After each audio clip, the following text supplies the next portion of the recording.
Hello, I'm Eagle Gardens 1 on Instagram, and this is fucking talking shit with Eagle, episode 367. I've got a fun guest for you tonight, one I've got tons of respect for, and I'm very looking forward to this conversation. Midnight Roots, Jake of Midnight Roots, of one of his handles, Midnight Roots Genetics as well, if I'm correct. But please tell us how you're doing and where all we can find you, please, the good sir. Yeah, thanks for having me on, man. Again, I like your show. Yeah, Midnight Roots is my brand.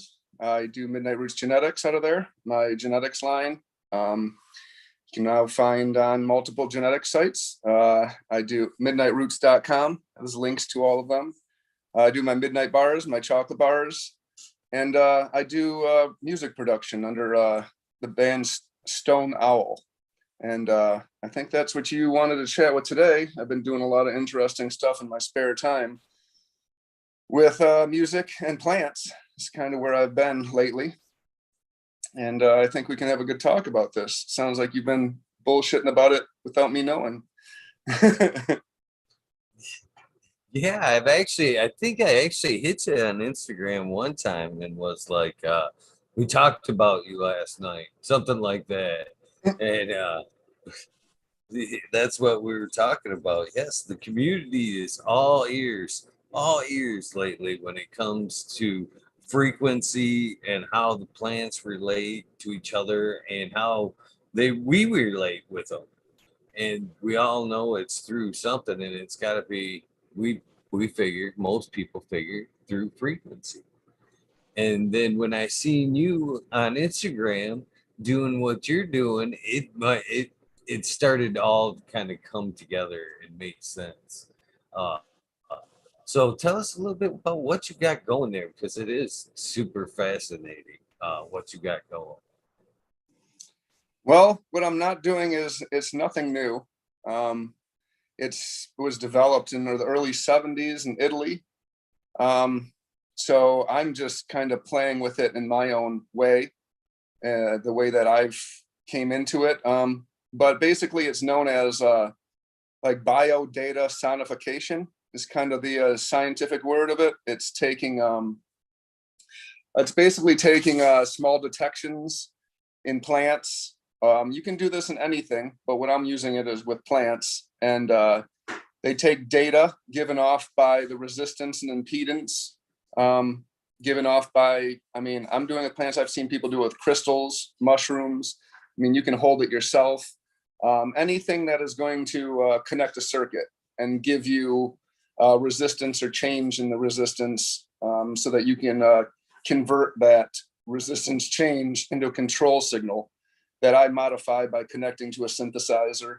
And that's usually the easiest ways to control that signal out, is to just get a synthesized sound, sine wave, saw, square wave, and modify it that. I've seen a lot of the technology that I'm using is called, what I use is let's show you. It's called they call it now a plant wave, but it's a Midi Sprout when I bought it, and they kind of discontinued that and now did a different version of it. But this older version right here, oops, I dropped it. This older version right here just basically has just one MIDI out. And this MIDI out I send to my synth. And on the other side, we've got clips. Where's my camera? Clips that we're going to connect to a plant, crystal, anything we can get resistance from. So it's pretty simple. This Sprout basically converts that to a MIDI signal. And that's how I'm using it with sound. It's kind of similar to a lie detector and how that determines galvanic change and resistance. Are you familiar, or have you guys talked about Clive Baxter at all? I can't say that we have by name, to be honest with you. So he's a famous guy that was featured in like what a plant knows, and in the Source Field Investigations book, and a couple other stuff.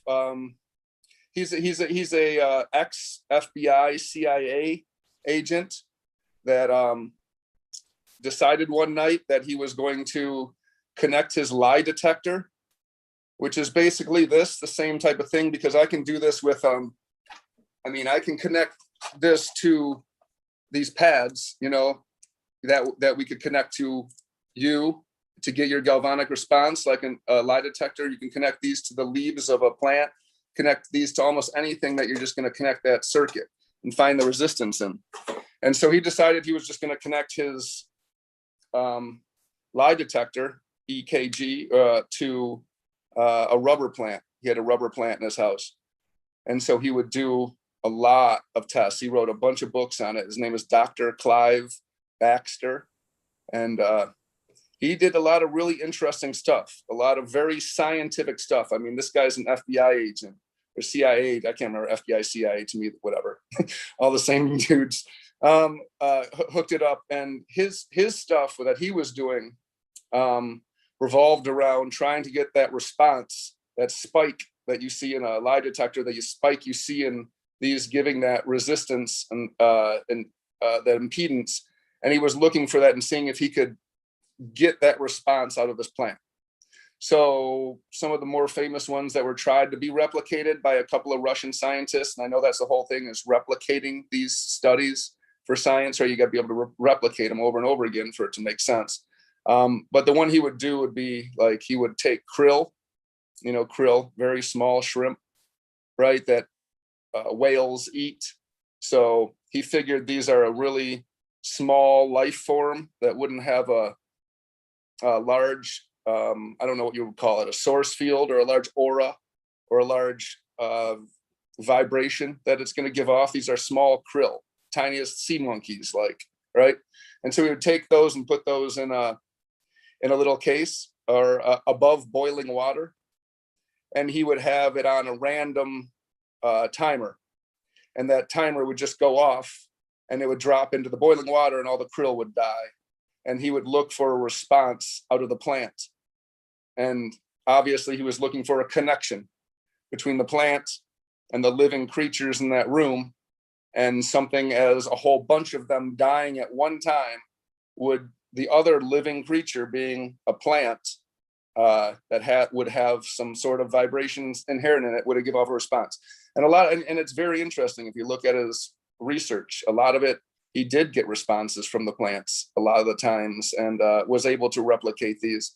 I mean, this is all, a lot of people call pseudoscience, right? Because it's on that fringe edge. But I have a degree in philosophy, so I really like to explore the existence of what one might consider a source field, or a connective vibrational field that runs through all of us and connects us all, so that we're not all just walking around zombies or androids that are connected by nothing but an internet.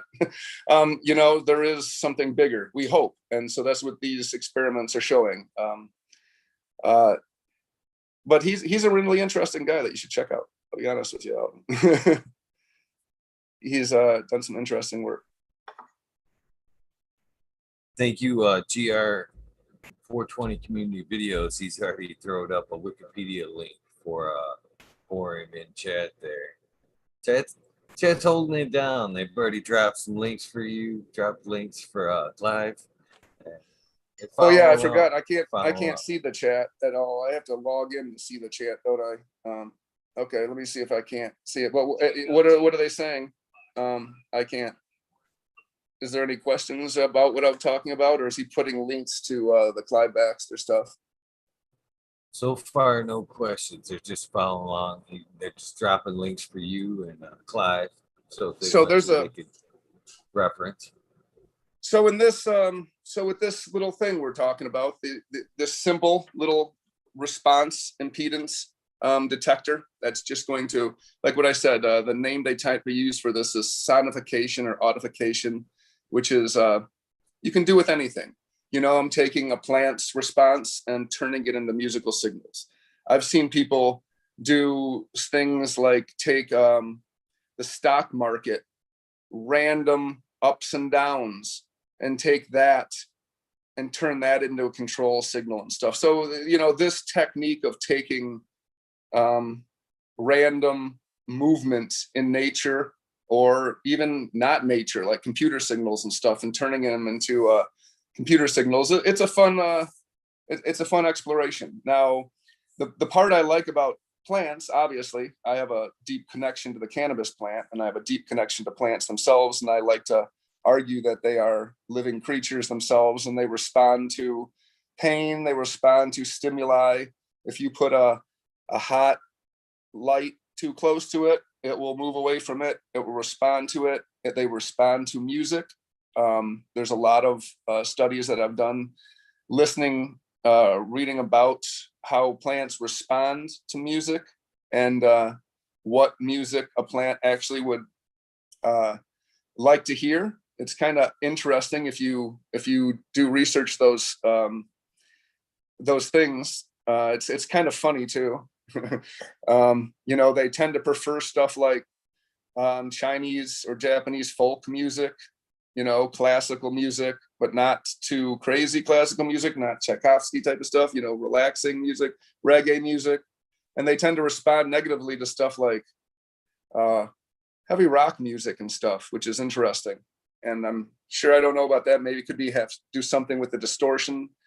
I don't know what that could be. It's just interesting. I've got a couple of records that are music for plants that my family gave me over the years, and they're hilarious. They're like a big band music, and then underneath it, it'll have another layer of tones that they think the plant likes, you know, 492 or 432, and, you know, these different tones that they say it would respond to, that maybe respond to different colors.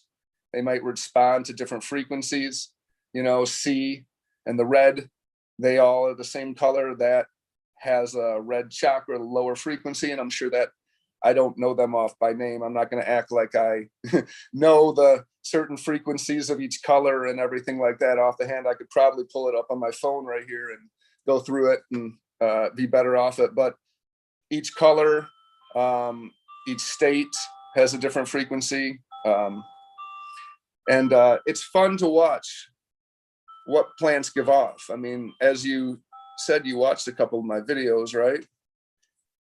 And you've seen the one maybe where I did the bamboo versus the cannabis plant. Yes. And yes. how the cannabis plant was way more hyper in its control signal that I gave off. It was way faster. I almost clocked the tempo at, I'm going to say, about 125 or 126 beats per minute. Whereas every time I would hook it up to the bamboo plant, it would be around 95 beats per minute. It was a little slower. It was a little more relaxed in control. I always just found that funny. I'm sure there's a lot of stereotypes that go around with the cannabis plant and the bamboo plant that we could say the bamboo's a little more chill, a little more zen-like and stuff. But I mean, that's just humor. So do you think that, if you could actually, play that back in a room, do you think that it would actually make that plant go crazy as far as like growth? Or do you think if it hurt itself all day, it would like almost retard the growth? I honestly think if, you did, that's where I think that it's almost like to the sonic bloom type theory. You know what I mean? But, Sure. just kind of repeat itself back to itself. And then I kind of wonder, is there, have you found the correct voice? So like instrument, does it respond differently to when you turn on different, instruments? Do you notice a different tempo as you put it in the plant? Okay, so I haven't recorded playing instruments to the plant and recording its response to that. I've tried cutting the plant, I've tried damaging the plant, and it has shown response almost every time I've done stuff like that. Even when I touch it, I get responses off of it. I've been more trying to utilize the plant's responses and make music out of that so far, right? Then play the music to the plant and see its responses. But there is a lot of studies out there that have studied that and how the plants respond to that. A good point about all of it, that every time I've ever researched a study that does play music to plants, so that if you decide, you know, you're going to go tonight and go turn on your boombox to your grow room, every single research study that I've seen says that it's 3 hours on and 3 hours off, that the plant only likes about 3 hours of music, and then you need to have it off for 3 hours, and then maybe have your music on a timer where it doesn't just constantly play. And I get that. I mean, you play the same couple of songs to me for 3 hours over and over again, I'm gonna want you to change the channel, you know, something like that. I mean, but I've seen a lot of studies where it gets negative effects to the plant if you play it in continuous motion. You have to kind of give it a break, which I always found funny. That is crazy. You would think that it would like some background music like all day. You know what I mean? Not just like I said, I've had enough. So it sounds like it's like maybe even like a morning thing. You know what I mean? Hey, got up. I need my wake up music. All right, it's enough. It's time to get to work. You know? You'd think so, right? When I got into this, one of the first things I was trying to find realistic applications of seeing people put, like you said, the sonic bloom, right? That's a product that was developed out of a frequency emission that they claimed would, you know, boost the plant's growth and eliminate pests in the area and stabilize the vibrations in the air. You know, they claimed a lot of things. And when I was doing research on that, I saw that in India, there were farmers that would put speakers out and they would play Indian sitar music, and they had better responses with that than pesticides. And there was even a study that was trying to this is a pretty deep one to go, but they were trying to, so that they were saying that the pesticides caused by the farmers, now these are on just regular crops, this isn't on just all cannabis, they're using on regular crops, and these are large outdoor crops, and they were saying that the pesticides caused a killing of certain animals that all played in a certain frequency, like that would fill a certain gap in nature in that harmony. And so that when the farmers played music that would kind of match the harmony that the insects lost, it would fill out this void and kind of like make an overall harmony and create almost like adding micro or beneficial mites to kill mites, you know, kind of adding that natural vibration back into the ether and getting that harmony back in order that you took out. Now, I mean, you know, that's a hard one to replicate, and I have not found lots of studies in it. I've tried to find more people that have used that, and I can't find a lot on it. So if there's anybody in the world that goes out and finds these studies, they were always super interesting to me, the Indian pesticide studies. But that was like what Sonic Bloom was doing too, using this, right? Let me see. I want to pull up Sonic Bloom real quick. Do they still sell the Sonic Blooms? Have you seen anybody using those? You know, I think Twisted Roots messes around with that in northern Michigan. He's a grower up in northern Michigan. And he messes around with the frequency. He believes the frequency. He actually talks about putting magnets in his water, directed magnets. Okay, I've seen that. A few other things that he's actually watering with the gemstones. He's actually kind of like a product he's kind of endorsing right now, the 22 gemstones. I've heard of that too. I mean, there's a lot of people that put those in their their water bottles now. They sell water bottles with those in there, you know. I mean, crystals do give off a frequency. I mean, they are used in radios and they are used in watches, and they are, you know, I mean, there's a reason why they're in transistor radios. They receive and transmit frequencies.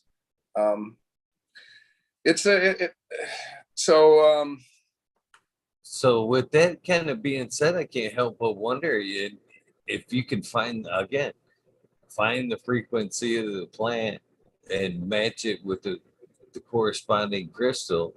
You know what I mean? Could you amplify it. You know what I mean? Help Yeah, it now along, I've supercharge it. seen, yeah, that's even a good question, because I've seen people hook these up to crystals, right? There's a guy called Mycological, I think his name is, and he was hooking them up to mushrooms, right? He would hook them up, and he has a whole thing where he does the same type of thing. He hooks mushrooms to synthesizers as modular synthesizers, which is really cool because he grows mushrooms. But he also, his wife has a crystal store, and so they hooked him up to crystals, and they were able to get resistance through the crystals, which I thought was super cool. I mean, that's a rock, you know. How do you get resistance through a rock? But it's not a rock, right? It's a mineral, right? Isn't it? It's classified as something else. So, so do you have you taken it and let it like go all day, like on like a recording? Have you like hooked it up and just let it go all day to see, you know, when the plant's most active point is? You know what I mean? Sure. When is she dancing the most? Yeah, for sure. And they react differently when they get in the sunlight. When the sunlight comes upon them, they get almost excited when it comes on and it starts playing more. And when it leaves too, we've noticed weird changes like that now.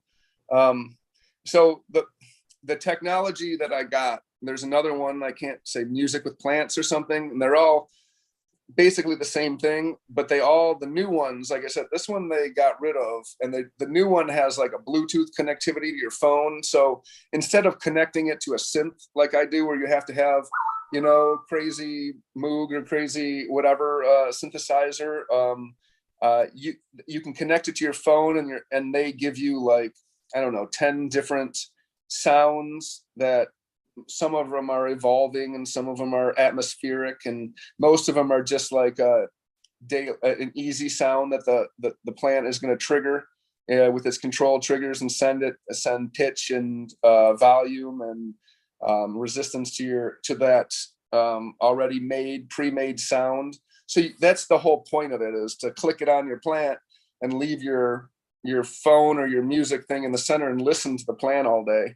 Right. So that's kind of, there's a bunch of people that do that. They do yoga with it. You know, I've seen, I think there's a guy named Tom Wall. He, at the Hash Bash thing, he actually played with his band where he did that. He hooked the thing up to his, I think it was a cannabis plant he did this year. And he hooked it up and he played as a band with it, kind of like a psychedelic rock band. Right. So he would just kind of play to whatever notes the sound was given off. But he did that with this phone app, and so it kind of gave off like a atmospheric tone, and they would just jam along to it in whatever key it was and stuff.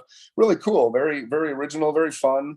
You know, it's very improvisational too. That's the whole point of it, is you don't know what the plant is going to play at all, right? You have no idea. You have no idea what tempo it's going to play, no idea what key it's going to play in, no idea what rhythm it's going to play. So you just kind of have to play freeform jazz, you know, if you want to call it like that. And that's what I was trying to do with techno, you know, use it and try to find the pattern in it, kind of try to find it as much as I can. And most of the time you can find a vibration in it. You can find a pattern, a rhythm. Very rarely is it just free form off the cuffs where it's just crazy. I don't know. I have one right here hooked up. We can try. You want to see? Yes, absolutely. Let's see. I got doing this on my fucking iPad. So, okay, let's see. So this is my little thing here. Let's see. I'm gonna move my shit back. Okay, so this is the bamboo plant right here. And here's the Midi Sprout little thing right here. And I don't know what it's going to play. Let me turn it on. If I touch it, I'm connecting the signal. Can you hear that? I can't. So I want to just throw this out there. Just like when we watch an experiment, we kind of hinder the result as observating. You know what I mean? Is what we've come to learn in like quantum mechanics, and all that good stuff. Just, you know, so I can't help but wonder with the Bluetooth application, just because it's putting out a frequency, is it like skewing the results already because it's already adding frequency and the plant's like, there's something at the base. That's You a know good what point. I mean? There's something at the base, man. Fucking with me, basically. I didn't even realize that. That's a good point you said make. And the funny part about that is, okay, so I posted my little video on this. I bought this thing, I'm going to say 2 years ago. Okay, maybe 2.5 years ago. And it was kind of more of an expensive little thing, but I didn't have a really good synth. And at the time, like my synth had broken that I had. And so I didn't play with it. And I put it in the back of my closet. I didn't find it for like 2 years. So I pulled it out and I was like, oh, look what I found. This is sweet. And I started hooking it up, and I posted the video online, and there was like 4 or 5 people that immediately chimed in saying, oh, you got an actual MIDI sync. They now did it with Bluetooth, and so does all the other ones on the market. They all have it with Bluetooth. We wanted the actual one where you can just hook it right up via cable to it and directly to the plant. No Bluetooth, no, going through your phone, through some app to develop whatever sound that they want it to be that, works well if you're just playing it in your room and you don't really know and you're Joe Schmo and you just want to listen to it. But if you really want to do kind of observations and fun experiments, this one was the one to get, I guess. And I didn't realize it. And I luckily kept it in the back of my closet and pulled it out. And luckily I got one. But I guess they're not that hard to make. So if you know how to make, this stuff, like make a board or a circuit board, you can go on a couple of different board sites. My buddy actually sent one over. I could look it up, but later and give it to you. But you can build one for like $5 or $10 if you know how to build the circuit board. It's just a MIDI connector and a resistance impedance thing. You can find plans to make one for very cheap yourself online if you're good at that. I'm not that good at that stuff, so I ended up buying it, luckily. But I just put it on this, on my Moog over here. It's like a whistle, right? So I just have it. It's just a mono sound, so you can't really play multiple sounds together. But as you can see, if I touch it, it creates.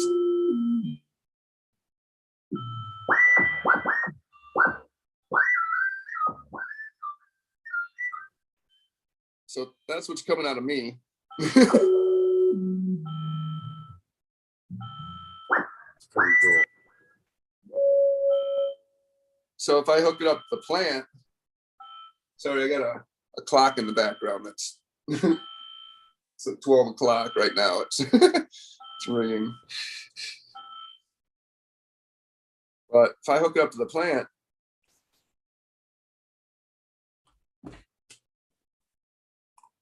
we can try to see, I got to get it on the same little plant stroke.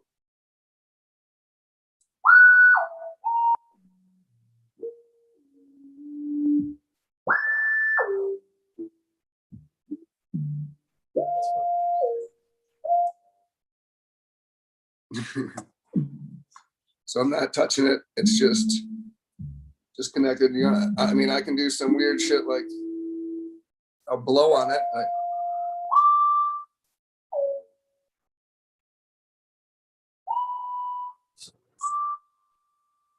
Which is, you would think the topmost part of the plant would be the most active. So have you found that to be true? Here, I'll touch it.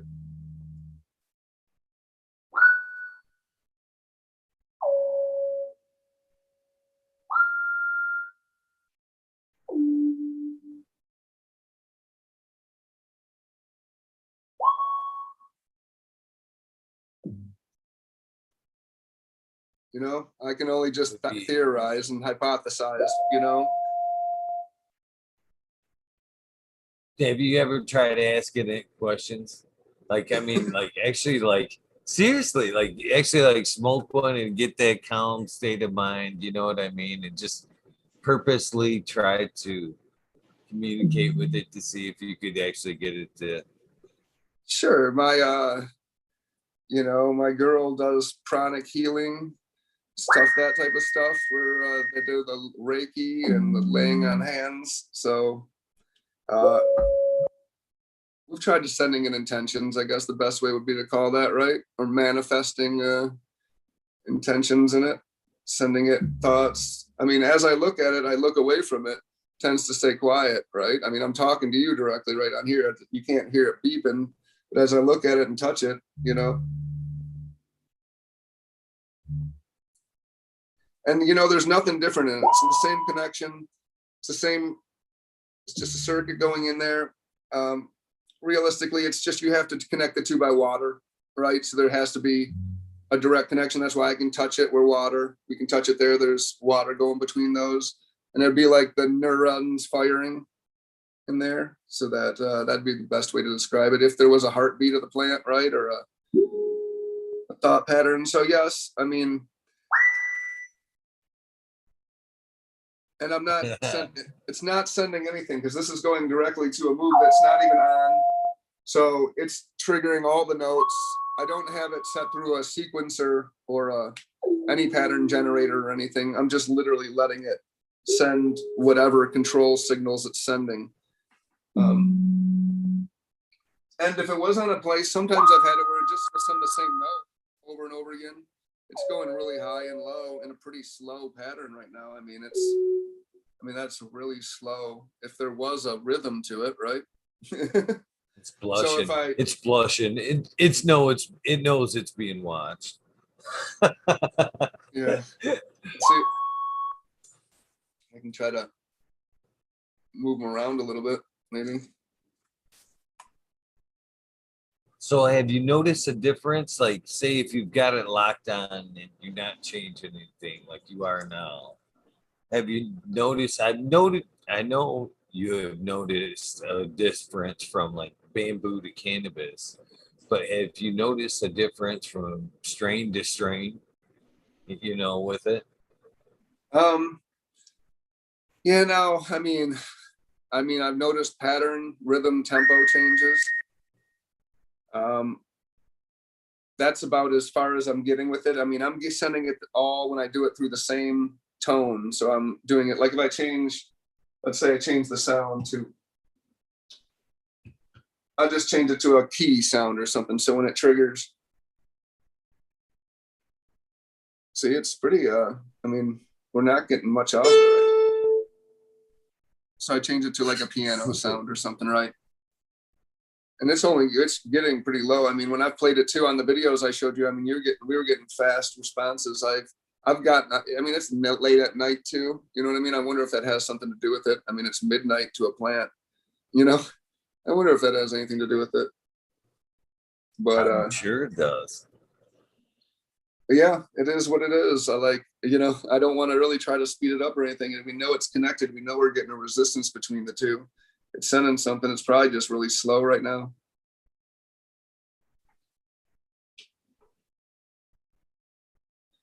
So, I mean, when I've changed the different types of strains on there,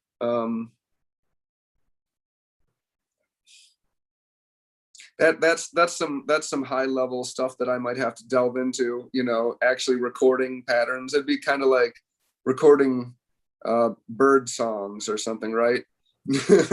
Actually recording the song of a certain bird, right? Like the robin sings a different song than the chickadee or something or whatever, right? You know, at that point we'd be recording the control voltage tones of a specific plant. Now I'm super busy. I wish I had that much time.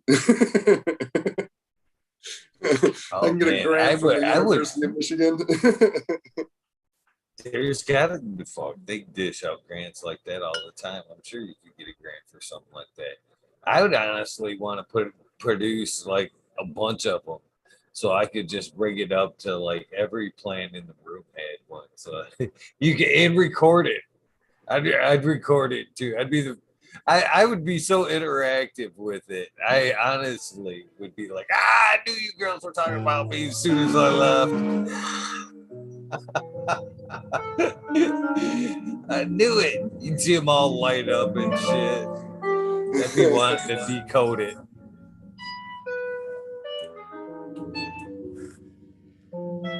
I hooked it to a different stalk in there because there's a bunch of stalks in here. They're kind of wrapped up together. So there's a whole bunch of different plants. I connected it to a different stalk, and it's a whole lot more talkative. I had to turn it down. It was sending some super low notes.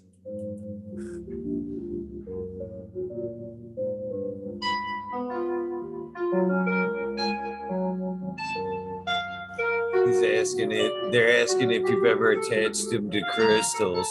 I wonder, I mean, you're a collector of crystals. I wonder if, like, say if you threw one in there, like right now, just drop one at the base of the plant, Well, it's like it would pick up on it. I mean, I got the smoky quartz right here, I guess. Right? Yeah. So, I mean, I put it right here, you know, it's right here. I don't know. I guess I could try to touch it to the crystal. I don't know. It doesn't. See, already picked up. Yeah, it has gotten a little louder, faster. I'll move it closer and make sure.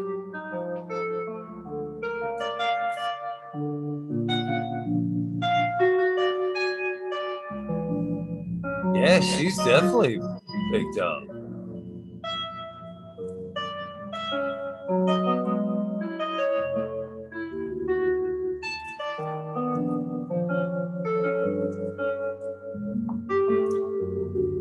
It's all over the place too. It's got way more movement.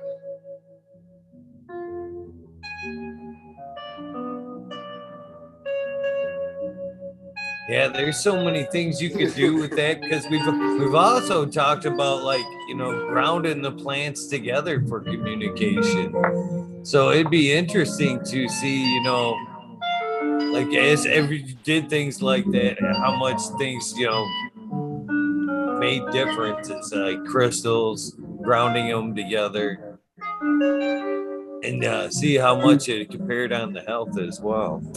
Well, I wonder, I don't know. See, this crystal right here, I don't have a lot of facets on the side, so I can try to like touch it to the crystal. Let's see. I'd like to see what happens. So, see, I take it off the plant. It's obviously stops, right?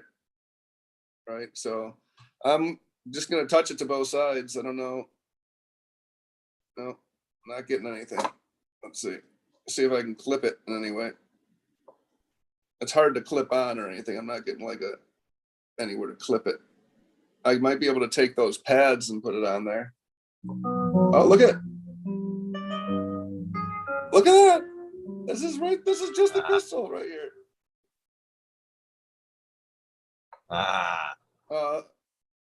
That's weird.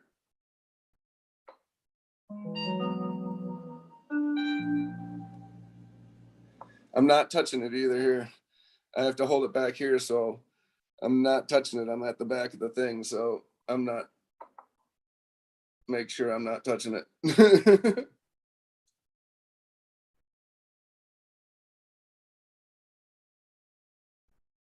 Let's see here.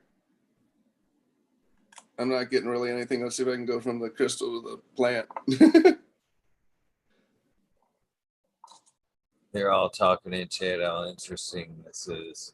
Couple, have you ever showed anybody this besides us? Yeah, he's got some stuff on Instagram. Loud too. I touch it.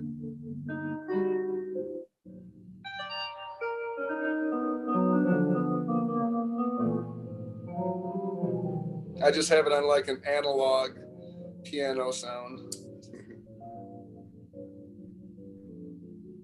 That's weird. See, that's another curiosity I have is, like, does it have a preference? You know what I mean? I would honestly have to leave it hooked up to a plant and like change that instrument every day to try to, you know, note if I've noted some shit.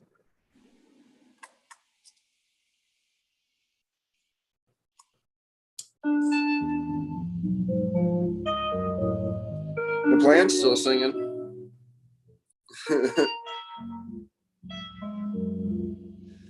Let's see if I can turn it.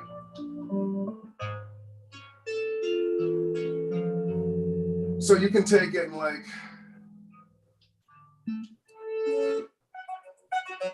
Now, you hook it up, see how that is? I could hook it up to like an arpeggio. Sounds like some techno. Yeah, exactly right. And then you throw the beats on top of it.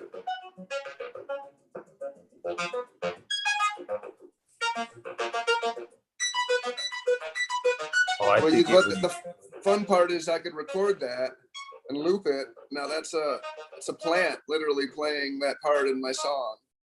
I should record it right now. We could make a track right now. Oh, I think I got the drum machine. man, I'm telling you what, I'm going to say this right now, and I hope nobody but Mr. Midnight Roots ever cashes in on this idea. I don't, it's not an right? idea. I mean, everybody's cashing out. I mean, there's a lot of people that have done this. There's like you were saying though, like almost like say how people have the interest in seeing us live one-on-one in this conversation. I think also like if you had like a live feed, you know what I mean? That you could like a plant radio for plants, basically. You know what I mean? Something that you would play made by plants that you turn on for in your grow room. You know what I mean? For that music that we're talking about. No, that'd be super fun. It would be like a live plant day. We get a different plant every week and we plug it in and just let it play like this. And we could take the drum machine. Take the drum machines. I've got a whole bunch of them here like I was doing before. Just find that rhythm in it. Just make a drum beat, you know?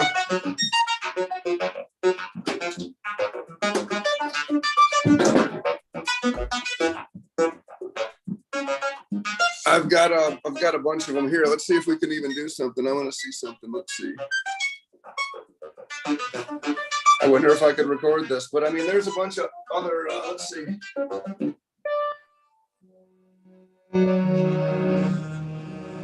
Make it play some like brass, right?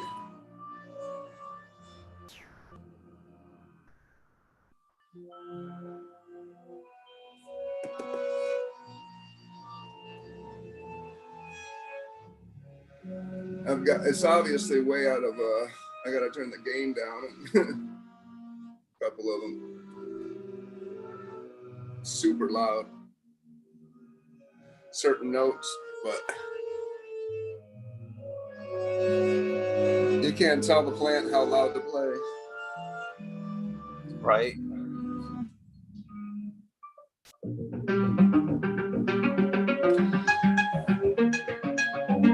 So I probably will do that. I mean, that's actually, I mean, I'm on the way of making a bunch of tracks like this, but I mean, it's a great idea just to grab inspiration from the plant right off of it. I mean, a lot of times writers get creative blocks pretty simply. So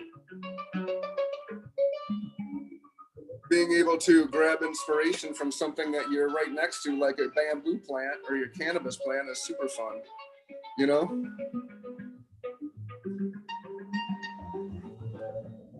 Yeah, I would definitely want to get like, you know, just like any other band, 4 or 5 of them in all at once. You know what I mean? Just to see if they would like rock out. Have a band of plants, basically. There's some record producer out there going, that's not a bad idea. I'll just get the plants. I don't have to pay them. I'll put them on tour. I'll just cook them up and just hook it up with a bunch of plants. They'll never stop working. GR420 Community Videos is asking if you ever tried 2 plants in the same pot.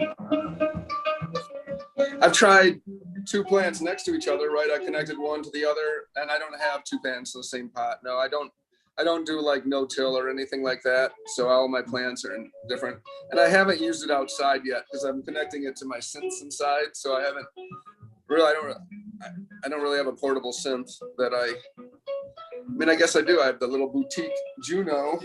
I guess I could use the boutique Juno and go outside and do that. I think that's got a speaker on the back of it, actually. I wonder if this thing does. That's a great question.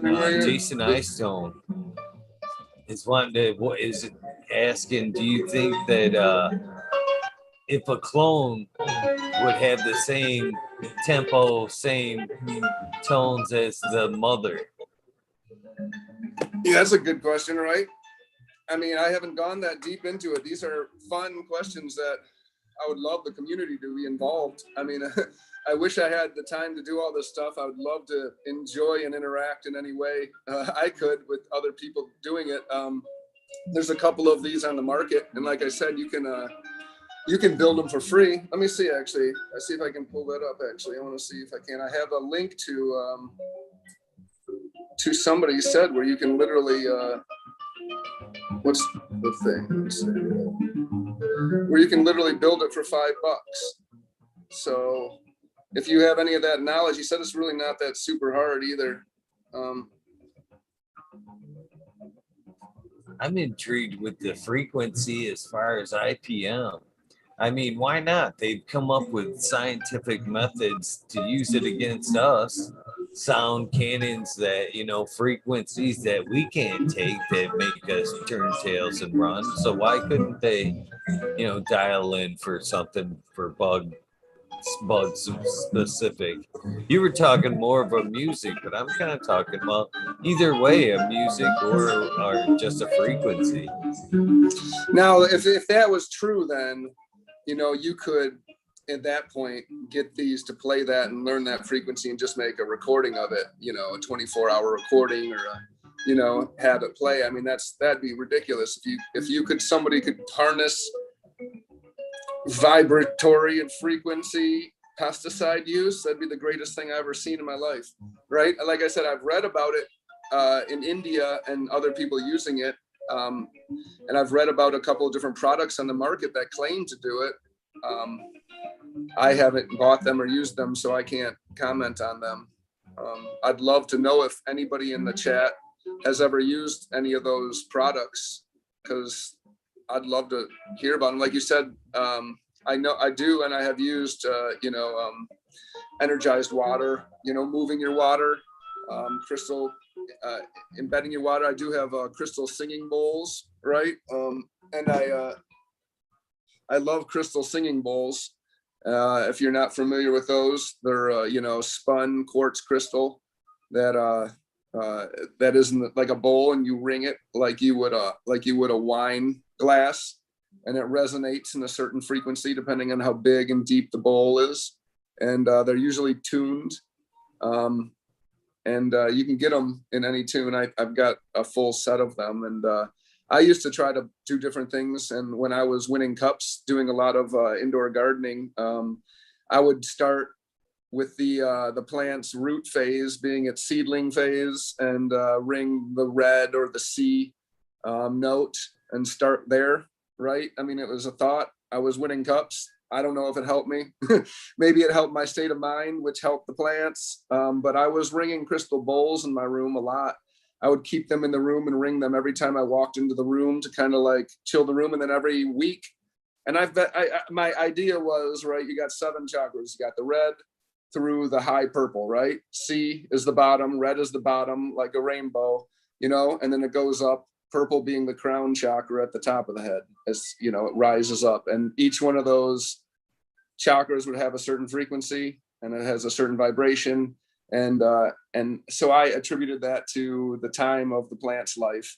So red being the root, C, I would start it with C at the root, and then I'd go all the way up until harvest, which would be the purple, and I'd be ringing a different crystal bowl like every week and a half, right? Because if a plant only lives 9 weeks, I mean, a week is like a long time in its plant's life. I mean, if it lives 70 days estimate, I mean, a day is like a year in a plant's life. It's kind of how I used to look at it, right? If you live 70 years, my dad died at 67, right? So you live 70 years old, plant lives 70 years, a day is a year. So I always look at it like that. If somebody doesn't go in and look at their plant for a whole day, that plant just missed you for a whole year of its life. So it always kind of, it's a way I think of it, and relating to the plant, This plant is really active next to me right now, though. There's more than a couple people that want to know what that device is called. You've got a lot of people intrigued now. I mean, people are. I knew that this one is called the one I bought is called the Midi Sprout, MIDI Sprout, Midi Sprout, and like I said, it changed its name. The new one they're doing is called the Plant Wave, and you can Google search those; it'll come right up. I don't know if you can still find the Midi Sprout, the one I have, which is the direct one, and there's another one that, like I said, I've got a buddy that does it with his little psychedelic rock band out of southern Michigan, and he does it with I think it's called making music with plants, something like that. You can Google search it too, but it's a similar product, very similar. I think it has a probe where you can put it into the dirt of the plant, right? And then you connect it too, so you can go root to that. And this one has a probe. I just not using it right now, but that I always thought that was a cool idea too, doing the probe type of thing, connecting it to the roots and trying to get the full circuit that way. Yeah, those are the two that I know of. The making music with plants, I think that's what it's called. But this one I have is called the Midi Sprout. It's like I said, it's the older version of it. So I don't think you're going to be able to find it unless you find some on eBay or something like that. But it's just this. It just has a battery in it, and so you just unplug the bottom. It's just got the volume basically and sensitivity right here. So it's just volume and sensitivity, and then just the plug, which basically just connects the plant right now. And so I still have the plant. It's actually pretty active right now, actually. Maybe it's because I'm smoking right next to it. But that's all it is. It's just the MIDI out right here, and this MIDI out is going to this Moog right here, right? So I don't even have the Moog on, no arpeggiator. This is an arpeggiator. I can turn it on a slower instrument.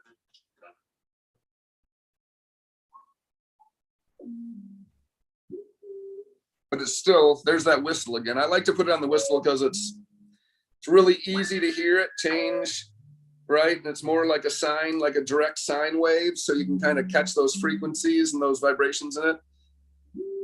You can hear it jump up and down, octaves really quick, which is odd because it's sending those, it's going high, low.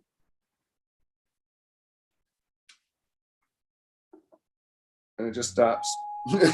But if I put on piano, it's cool. It'd be cool for making a song or taking it and, like making a couple tracks, which I'm sure I probably will do in the next, month or two. That's, I've been making tracks every day. Making a lot of down tempo stuff lately, like 100 beat per minute, down tempo, trip hoppy type tracks. But I'll probably go back to techno because this shit's great. I put an arpeggio on it or any sort of movement on it. It has some great patterns that you wouldn't conceive of. So some good inspiration off the top, fun. That's what music is. I mean, you just gotta have fun with music, really. That's the fun part about it. I'll put it on the piano, so it's not so busy. You would think the instrument would affect the mood. You would think that it'd be a circle, right? It'd be cyclic, right? Listening to itself, right? I guess right now it is listening to itself.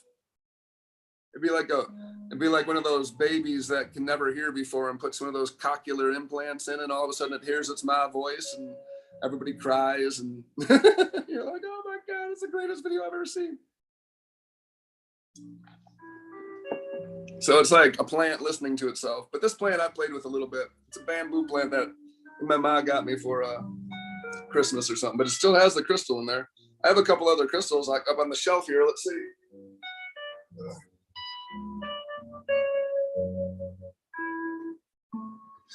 I don't know if these will do anything. This one's just like a crystal / little thing. It's just a kind of a, I don't know, quartz crystal. It looks like just a stick almost. I can just place it on there.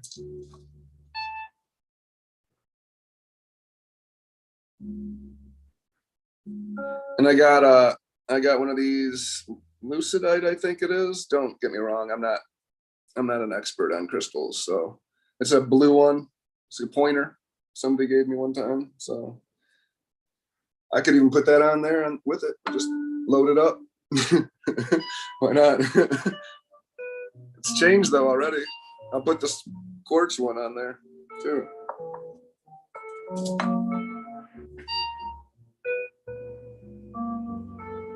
They do make a difference, in my opinion. Yeah, it does speed up a little. I mean, you can hear it. It was slow for a minute.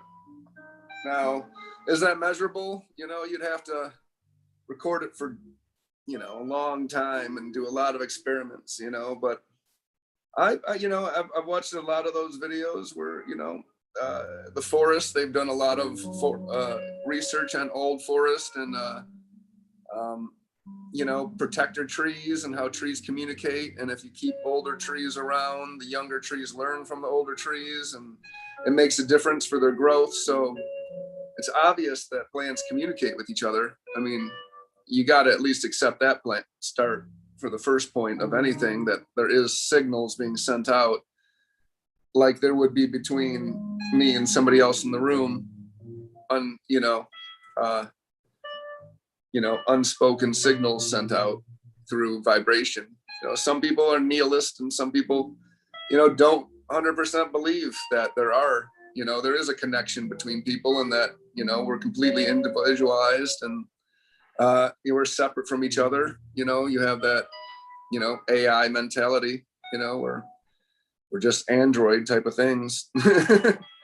I'm not sure I believe that so much. You know, I'd like to believe that we're connected and there is a source field connecting us. And if you do throw intentions to this plant, it will change. I mean, I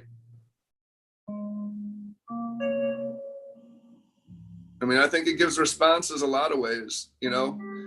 That's like understanding a bird call, right? Or a baby. Is that baby screaming or is that baby, you know, asking for food?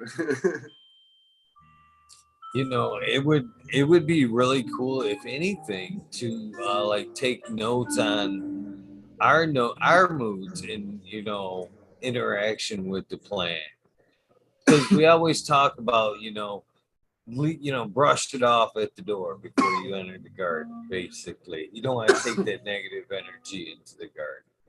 So it would be neat to kind of, you know, keep some kind of record. You know, I was pissy that day when I went in to see if the plants actually, you know, were taking note of the moods. You know what I mean? If you went in purposeful, within a good mood, if the plants would pick up and, you know, in rhythm and, you know, vibe off of you. But if you went in just like the rock band, like you're saying with the rock music, if you go in with the shitty attitude, if it really is, you know, you feel your plants are setting it, you'd be able to note that, you know. I would think, right, you'd be able to keep a good record of that to see if that really is true. Yeah, I mean, that's why I trended to do the crystal bowls before I entered the room, right? You know, at least get myself in the proper state of mind. And I'll tell you, when I was at the happiest and doing very productive stuff, like let's say, you know, I was entering the Cannabis Cup one weekend and the next weekend playing like the Movement Festival, you know, two huge events in my life that are very meaningful in both aspects of my worlds, and succeeding on one side and then succeeding, you know, those types of things, my plants would respond and, you know, everything would respond tremendous. And, you know, if you've had down times in your life where you're not doing so well, you know, I've noticed your plants sometimes have all of a sudden easier, you know, and then all of a sudden they get PM and you're like, what the fuck is everything going on? And, you know, some people could say you're just not paying attention to your plant so much, and there's other things, but, you know, a lot of people might say that, you know, it is your state of mind that affects. TR420 community videos is kind of taking it. You kind of ask for questions or inputs. GMO is real handle there. It's GR420 community videos and chat. But he's like, have you ever tried different light colors like IR or whatever? That would be interesting as well to see if you know, you could note different tones by changing the light frequency, adding, like he's saying, some, you know, IR red. If you could note it, that pick up or go down any kind of change like that, or even maybe, you So, know, cranking up your LED, you know what I mean? If the PPF, if it really like can find that sweet spot, like it's like, oh yeah, no, turn that shit down. You know what I mean? If you could really pick up on something like that. that's yeah. Now the tones, you got to realize the tones are from the synth, right? So it's just sending resistance, right? It's just ones and zeros, right? I don't know how to put it, you know. It's just sending resistance in that in the frequency. So you know, it's just, you know, it's breaking the impedance. So I guess it'd be like I said, learning the call of a whale, or, you know, people that study how dolphins speak and learning how they speak, or speaking to any other plant. You know, you'd have to, I guess we'd have to claim that then the resistance would be its language, or its, you know, the way it communicates. And then it's putting its communication into music terms, which is pretty cool in itself, because I guess music is a language, right? So could we communicate with each other through music? Do we? Right? It's kind of an interesting study in itself, you know. So you have to get off into certain things now, you know. So we're just studying that resistance that it's giving off. Like if you'd have to record it all day, put it under red, and I'm sure, you know, with the right studies and the right understanding of how the plant communicates with each other, these would be studies I would want the government to fund, not military studies or anything else like that. Let's take 600 billion out of the military budget and put it towards plant music studies, and we'll call it a Data Soundification studies. I'd love that. I bet a lot of people would vote for that too. You know, trying to understand the music of plants. Another one they were saying is if you could like note like plant health, basically it would be like if you could tell if she was getting sick through a daily recording like that, you know. For sure. I mean, then we, you know, can we transfer that over, you know, to humans? Can we know when we're getting sick through our language? You know, could we study that type of information through this resistance? I mean, that's what I love the community, you know, taking the theory is all the way there, you know. I mean, at a certain point, you know, I mean, there are vibrational medicine healers. There are, you know, plant medicine and vibrational frequency healers. And I personally know people that swear up and down that Reiki and pranic healing and laying on hands and Edward Casey studies and all that type of stuff, where people have gone into Ayurveda or Akashic mindset and pulled out records from some sort of main hard drive or library or something like that. And, you know, is that vibrational? Can we just understand, you know, that's string theory in a weird way, right? Everything is vibration. Then it moved over to M theory, membranes, vibration became membranes. I don't know. I like to listen to the plants, and I like to get inspiration from their I don't know, randomness or patterns that they do throw off. It does bring me happiness when I do play music, and that's something that's, you know, kind of just the goal of making music and finding, you know, happiness in something as fun as listening to a plant make piano tones and putting a beat to it, you know. It's definitely super cool. You know, I would be almost addicted with, you know, different experiments to see, you know, how they respond with things I'm doing in the garden. That's the main thing. We all talk about, you know, our vibe in the garden. It would just be cool to see overall how what you do daily in the garden affects their overall rhythm. And they were asking again in chat, does resistance change with light brightness, like dim light, low resistance? Have you noted changes like that? Here, I don't know. Let me turn the lights off.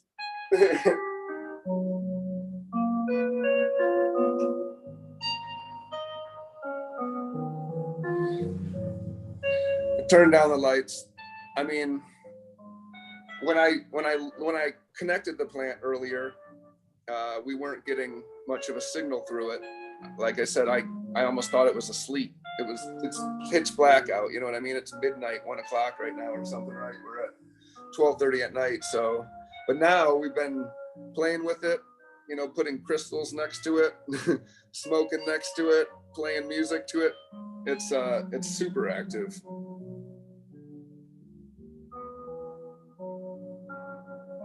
I don't know. That's a Yeah, well, that's one of them things too. We know she's got to go to sleep. They go to sleep. I mean, like you said, it would be hard for you waking her up, giving her a cup of coffee. You know what I mean? Getting her running a little bit. Now shut off the light. Be like, is this making a difference? Because they're still going to be going, what just happened? I mean, we know that they do, right? Because I mean, you have clones, and I mean, some people run their clones on 24 hours, but I noticed that when you do it at a 16, 8, or even a 24, you get better results. You give it time for photosynthesize, though it doesn't need to in cloning very much, but you give it time to at least act natural in a weird way. That makes sense, rather than forcing it. But I noticed my plants respond better when I give it more natural stuff. And I mean, even the like Gavita controllers have stuff like sunrise and sunset and stuff like that, right? They have all those things in the clouds to go over where you can set your controller to to act like it has clouds, so it will dim for 5 minutes and then come back up slowly, so like a cloud went in front of it or something like that. And they have that on the controller for a reason. I mean, I'm not sure if the science proves it works, but Something like this, though, would help. You know what I mean? You could hook this up to, you know, a plant that is on that type of schedule and just listen to her all day to see, you know, if she acts different during that morning dimness or, you know, full brightness. If, you know, you could see if there was some type of correlation that lined directly up with that light cycle. no, I'd love to. Those are going to be fun studies to do. I've been doing it like this, where I've just been leaving it like this. There's other ways to take it. Let me see. If I do like where I put it on like something like this, it's like, do you hear? It's like an evolving song almost. You can play something like this where it's got multiple layers, and you can just leave this on for days and it will play like 16 different voices.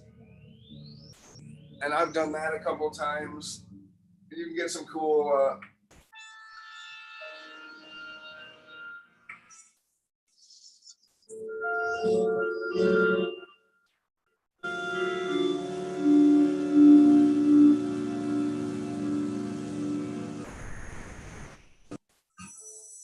this is what you'd get. So if you bought one of those plant wave waves. These are some of the things that give you on your phone. Something like this, a textured layer. And then you let this play all day. So it's kind of adding like a binaural beats along with it as well. Kind of. That's what it sounds like. Yeah, multi-layered tones, binaural beats being of those where it hits the different sides of your brain and it splits it into stereo. So it activates the different aspects of your brain, right? Yeah, exactly. You can do that with some synths. I love the binaural beats, by the way. It'd be fun to see how they would interact with it, like you're saying, just with the different binaural beats, if that made a big difference. There's so many fun things you could take, places you could take this kind of study. There should be grant money for this. There should be grant money for this, damn it. It's hard stuff, right? Like, who's gonna do it? You're gonna be in you have to be in music theory almost, like class or like philosophy class, and I believe it makes more sense. Like, if you can apply it to how capitalists think, right? How are we going to profit off this? How are we going to turn this and make it so we make horrible tones where the animals don't even want to be around the plants because you're playing some crazy song out there and all the plants are like, I don't even want to go near those stupid plants. How are we going to harness that sound? Harness the brown note or something so the plants are like, get those pests away from me. It'll be interesting. I would love to see it work. Like I said, I've read about it in India and I've read about it in a couple other places. I've seen some things online that claim that they can do that stuff, the sonic bloom type of thing, and those I've never used them, but I would love to see some people in an actual school get down with this stuff. I've seen, like I said, the mycology guy. There's a couple of dudes that I've seen online. There's one guy that connects it to like watermelons. You can connect it to anything that has water between it, right? So at a certain point, it's just connecting, and they'll just use it to make notes with, connecting and dissolving the resistance. Although that isn't playing with living creatures then. So we're doing something completely different at that point. But the mushroom stuff is really interesting. I didn't mean to cut you off. I just was going to say that it would be neat to see, like you did play, like the sonic bloom there. If you played the sonic bloom and you had your plant hooked up to this device, if she would sing, you know what I mean? Just match up with it, start singing along with it almost. Yeah, that would be super cool. I was just thinking about that myself. I wonder if it would work. I mean, I would hope so. That'd be the coolest stuff ever. I mean, Edward Casey said the secret of fucking life is vibration and frequency, right? There's a lot of people that believe that. I'd love if we could get there. I love cymatics, the whole idea of, you ever see cymatics where they apply like a vibration to water and they, and they'll like freeze it or do something like that. So they'll have a speaker or something and they put like sand on top of the speaker and they turn it on a certain tone and the sand will turn into like a geometric shape or something. Have you ever seen that? Mm-hmm. Yes, I have. Yeah, exactly. Right. Yeah. So I'm wondering, that's what I was getting ready to say before this is, it'd be neat to do the same thing. Just set one of those loose in your room and just spin the frequency until, the plant dances. Just find that magical one. And, you mentioned the Akashic records and stuff like that. I really believe that in itself is a matter of just frequency. I've talked about that a few nights. I think it was before Pop's Rooms. It could have been. But I was talking about psychedelics and, how we view people that are so-called crazy and stuff like that. You know what I mean? Who's to say that, with psychedelics, we've obviously found out that, letting your mind relax, or getting in tune with that circular frequency will open doors in your mind and let you kind of peek into the other side. So who's to say that some of these folks that that deemed crazy or whatever just aren't in that static? You know what I mean? They aren't in a perfect tone, but you're just in that in between kind of radio frequency where they are, unfortunately hearing records and shit, voices from the other side. Who's to say, you know? And again, I like to say that's perspective. Again, to that person doing DMT, it's one thing. Their perspective, it's beautiful. I've just seen the other side. I've taken so much from this. But as a passerby, puking on yourself, that dude's crazy. You know what I mean? How it's perspective. You know what I mean? Who's to say what's going on in that brain isn't, you know, torture if you're locked in between two frequencies, maybe multi frequencies? I think that stuff is a lot of state of mind. To be honest with you, I think some people have that ability to relax themselves into that, like Gacy there. He had that ability, maybe just when in his sleep state, his heart rhythm or whatever, he just relaxed and just could see things, access that record. And now I feel I've actually noticed somewhat of some of the best times I've ever taken mushrooms, to be honest with you, is honestly in the sleep.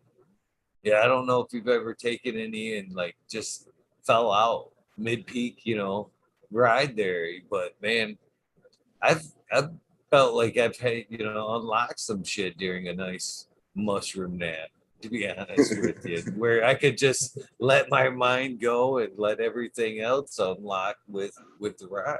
You know what I mean? Yeah, I mean, I have a son who has autism, so I watch him a lot. And I had an uncle who I lived with for a while who had schizophrenia, you know, and would say that he would hear things all the time on the TV and this and that. So I've dealt with uh, you know, a lot of different types of ideas in that line.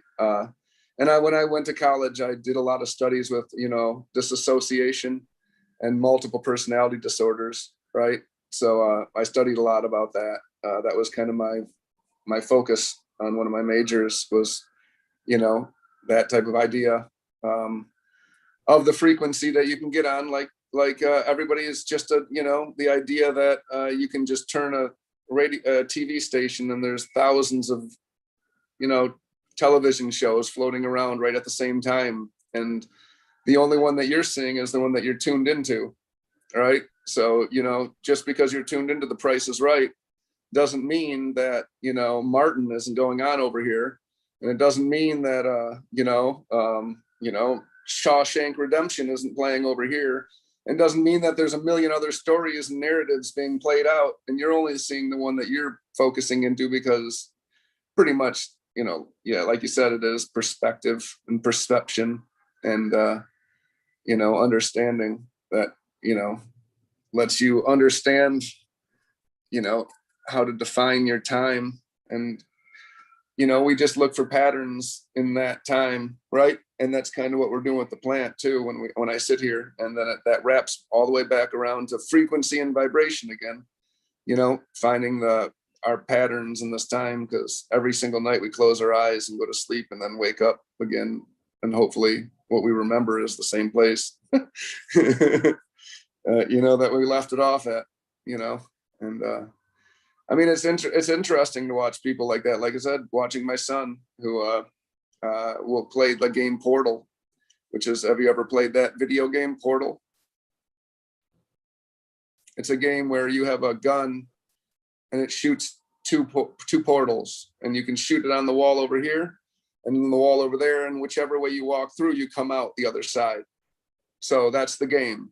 And you're in you're in this like weird area that this robot is kind of trying to kill you, but it's giving you the option to win the game, and you only have this portal to do it. And so it's a very 3 and 4th dimensional thought. Like you have to shoot a portal on the ground and then shoot one like behind you, above you, and you get momentum by falling through that portal and shooting through the other portal. So you kind of have to think in this 4th dimensional thing where you shoot over here and you end up coming over here and you go like that. So you're almost in a 4th dimensional hypercube.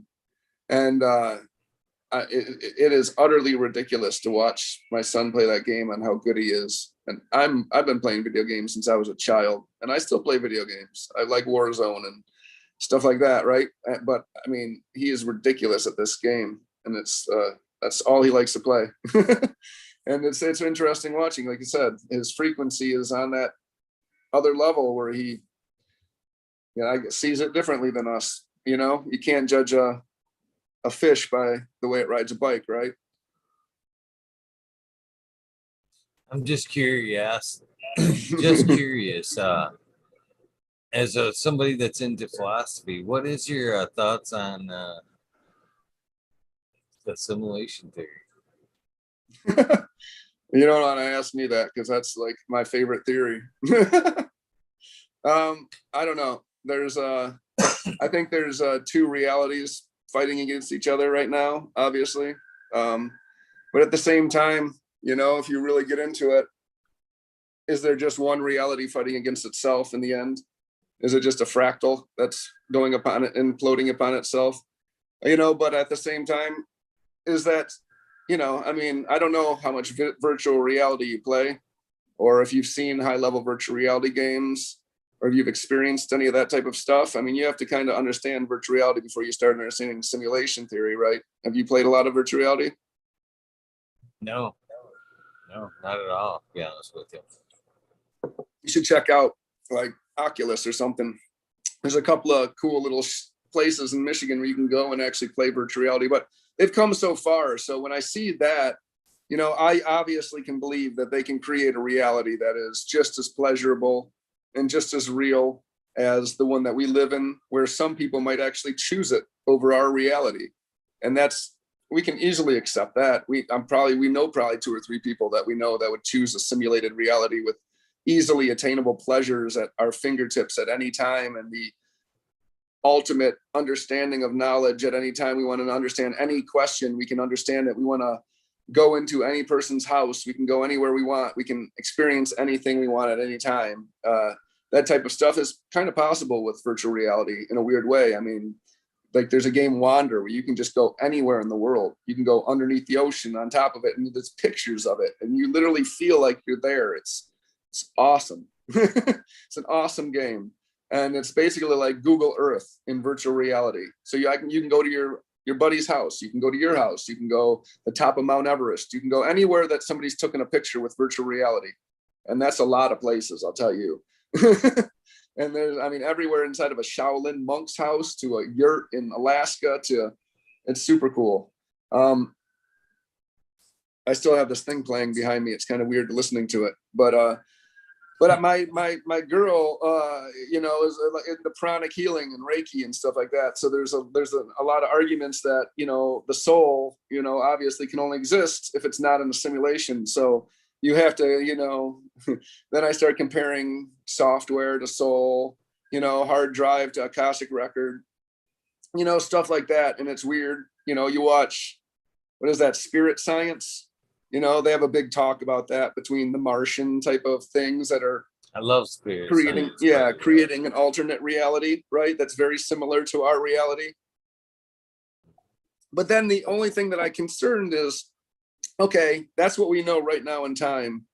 How do we not know that it's a million years from now, from what we're conceiving, and somebody just put us in this reality loop? Elon Musk talks about it a lot. It's Elon Musk. Of course, he likes Neuralink and he wants to go to Mars and shit. He's all about simulation, AI. But he's already went to Congress. He's went to Senate. You've heard him talk about it on Joe Rogan. He's warned, everybody in our society that we have till about 2025 before AI hits singularity. and then has to decide if it needs humanity around and what's humanity's purpose at that point for its survival. And if there's a purpose for humanity's survival, once the AIs take control, because they will, and it's a given. Right? I mean, we can't beat something that can live forever and is made out of titanium. We can't kill it. You have to unplug the shit and stuff like that. I mean, it's those movies and a bunch of fat people right now, I guarantee are going to have a hard time fighting an army of AIs ripping through our towns with fucking barrages of weapons and spraying chemtrails and clouding out the sun and making it so we don't have such heat warming. And so now they're clouding the sun. And who needs that? Who would like to cover our sun? AI. They don't need fucking sun, right? I mean, who would spray that shit in the sky? AI? Have they been spraying it for hundreds of years? Are we already in a simulation? Yes. Is it Matrix theory? The answer to that is where the batteries, right? Well, I don't want to ever claim that I know yes or no, and we are, because it's probably 5 times more cognizant dissonance is put into our heads, like Westworld, where we can't question the nature of our reality, or we just kind of crack for a minute. You know what I mean? You just can't question the nature of our reality that far. Like once you get to that point, you just, I don't know. You know what I mean? Like, but I would love to. There, though. Right? Yeah, I've been there. I've been actually, there. Right? It's fun because it's all the signs are there. To be honest with you, in my book, this is what we're living right now. If it isn't AI 1.0, it's 2.0, or we're verging on 3.0. Oh, and if I kind of hit this opinion 1,000,000.0 because it is real. I think it's happening right now. The signs are obvious. I think the Mandela effect is a one tipping point that it shows that we're figuring it out and glitching it a little bit. I think.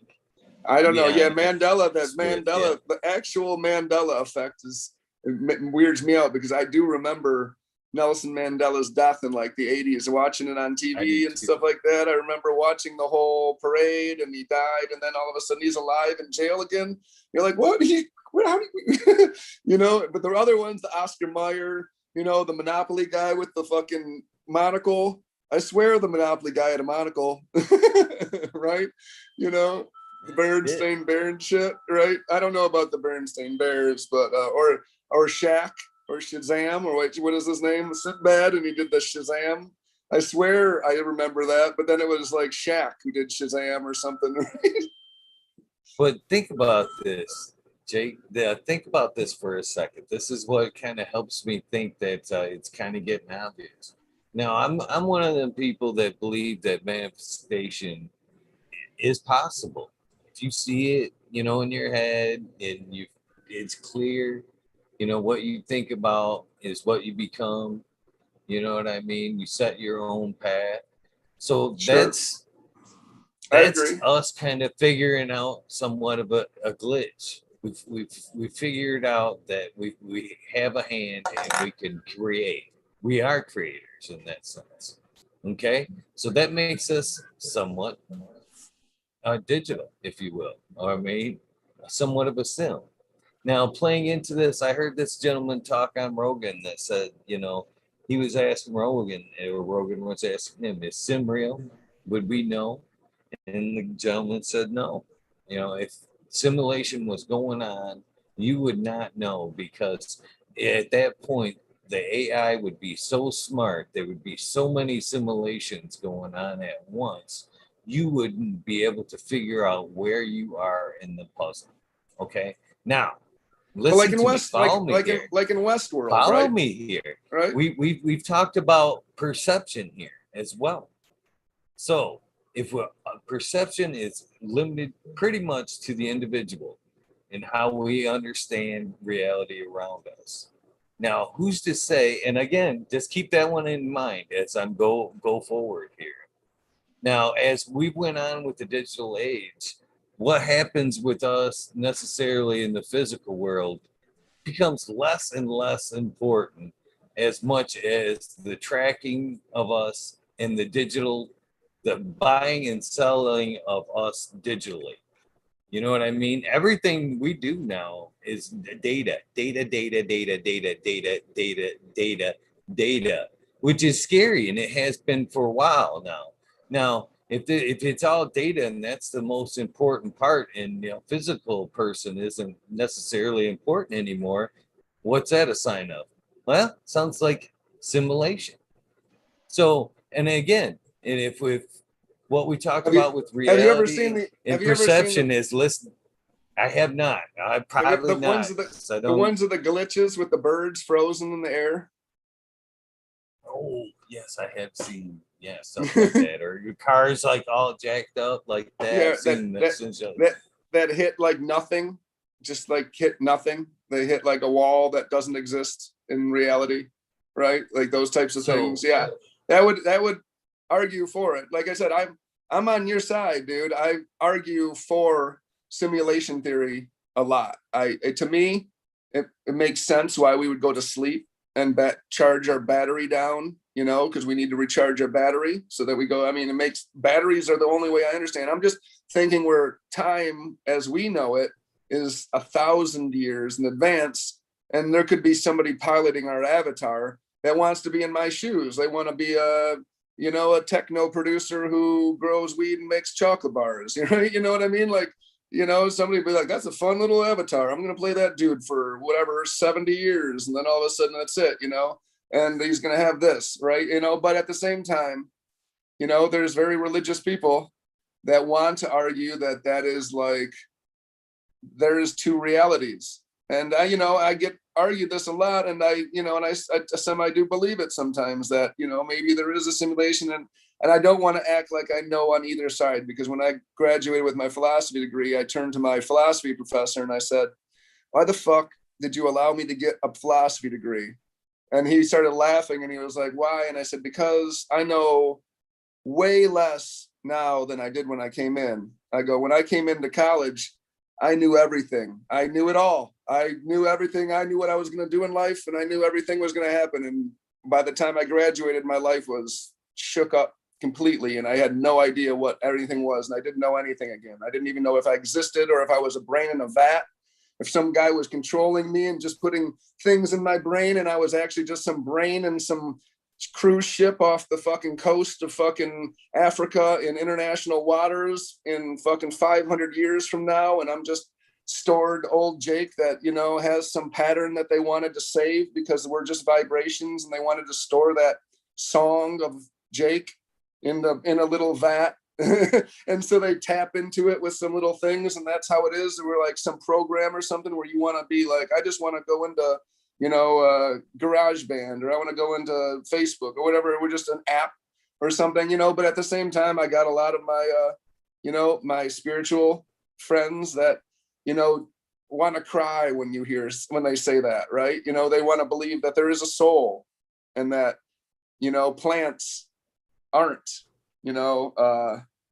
robots, even though they do grow and live in mathematical golden mean ratios. A lot of them do, and they grow in beautiful mathematic formulations and beautiful mathematic patterns and stuff. But at the same time, we want to believe that there is something besides a big high level computer. And I don't know, I'm not going to say I know either way, but I would like to believe that there are two, and they're fighting each other, maybe. Like in the Matrix, right? Because that's kind of what it was in the Matrix, right? There was the real dudes plugged up to the batteries, right? And then this is the Matrix, and we close our eyes. That was it. I mean, that was my first, I think, DMT trip. Was I got told that when you're living, you're asleep, and when you're asleep, you're awake. And I was just like, oh shit, I can't do this again. Right? But but it was like, sleep and DMT trips are all non-death experiences. And what are near-death experiences? Lucid dreams, right? They could be considered that.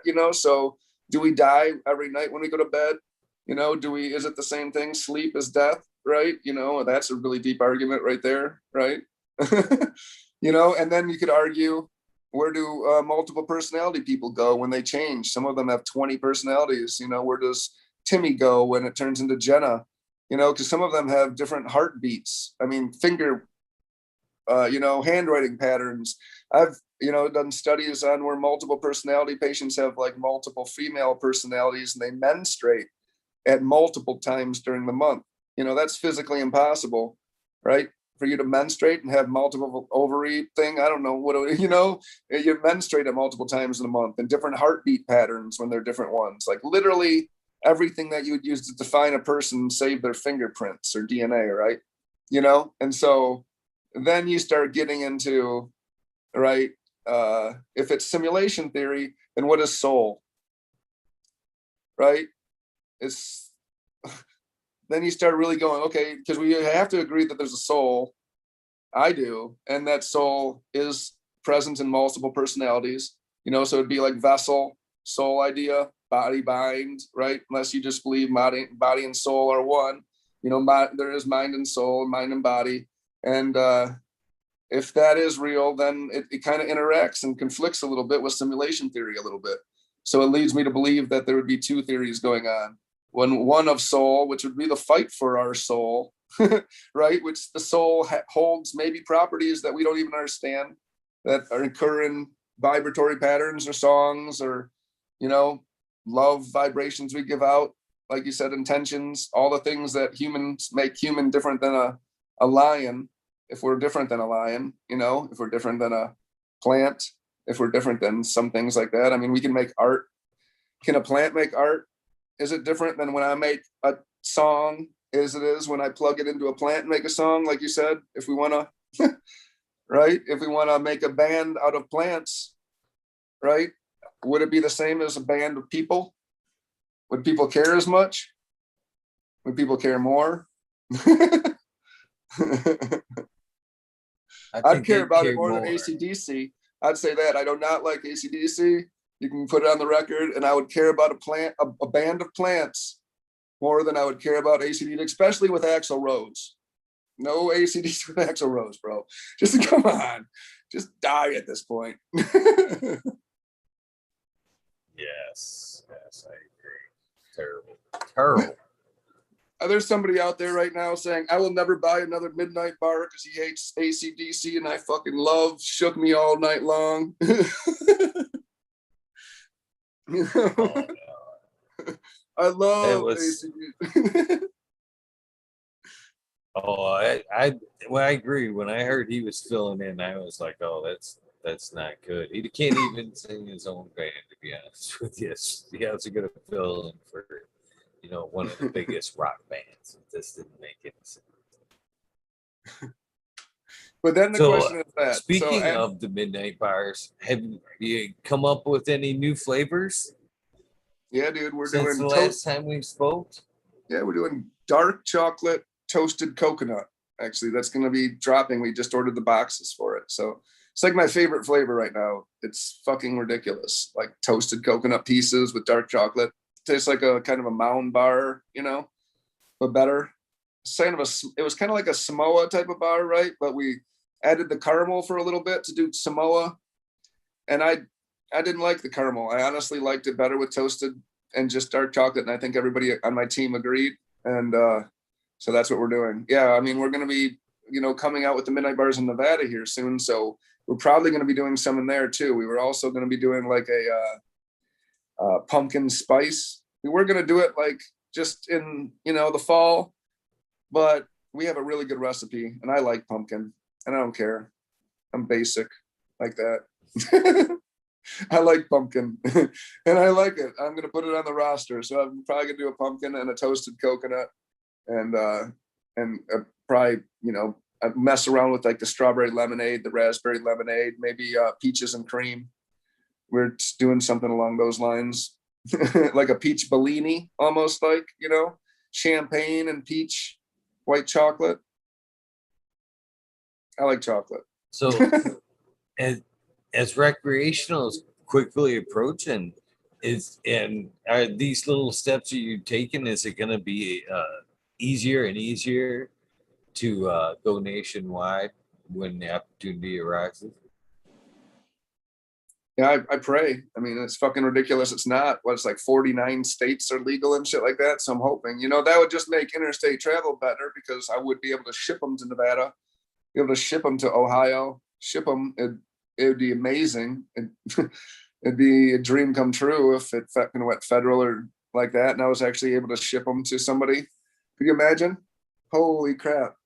My dad was alive to see me ship some chocolate bars out of state and take taxes in on them and pay the federal government actually taxes on them. And maybe, it'd be really cool would be to claim some shit on my taxes, like anything, like anything, I mean, I can't claim a damn thing ever. We pay maximum taxes all the way down to make sure everything is totally covered. I mean, and it's so weird. They view you like you're a damn cartel, some criminal enterprise still. The federal government does. I hope that they do it, I didn't really think about it in this aspect until I asked the question. But I really believe it's going to be a plus for you. And obviously, you cannot.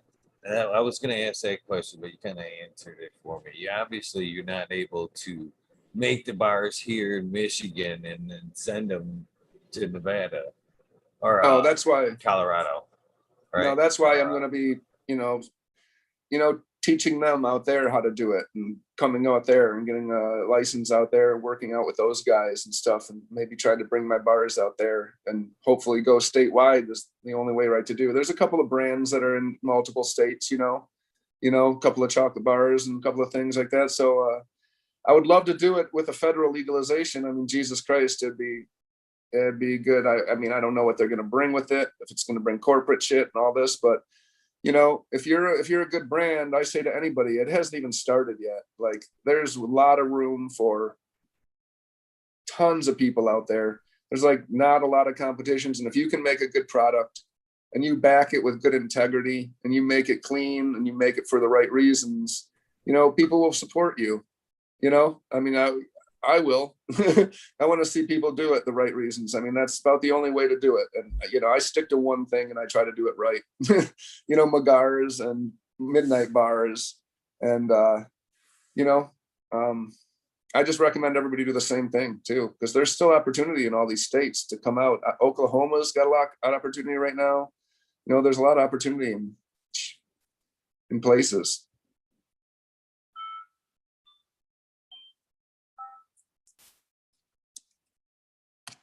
There we go. It wasn't letting me unmute there for a second.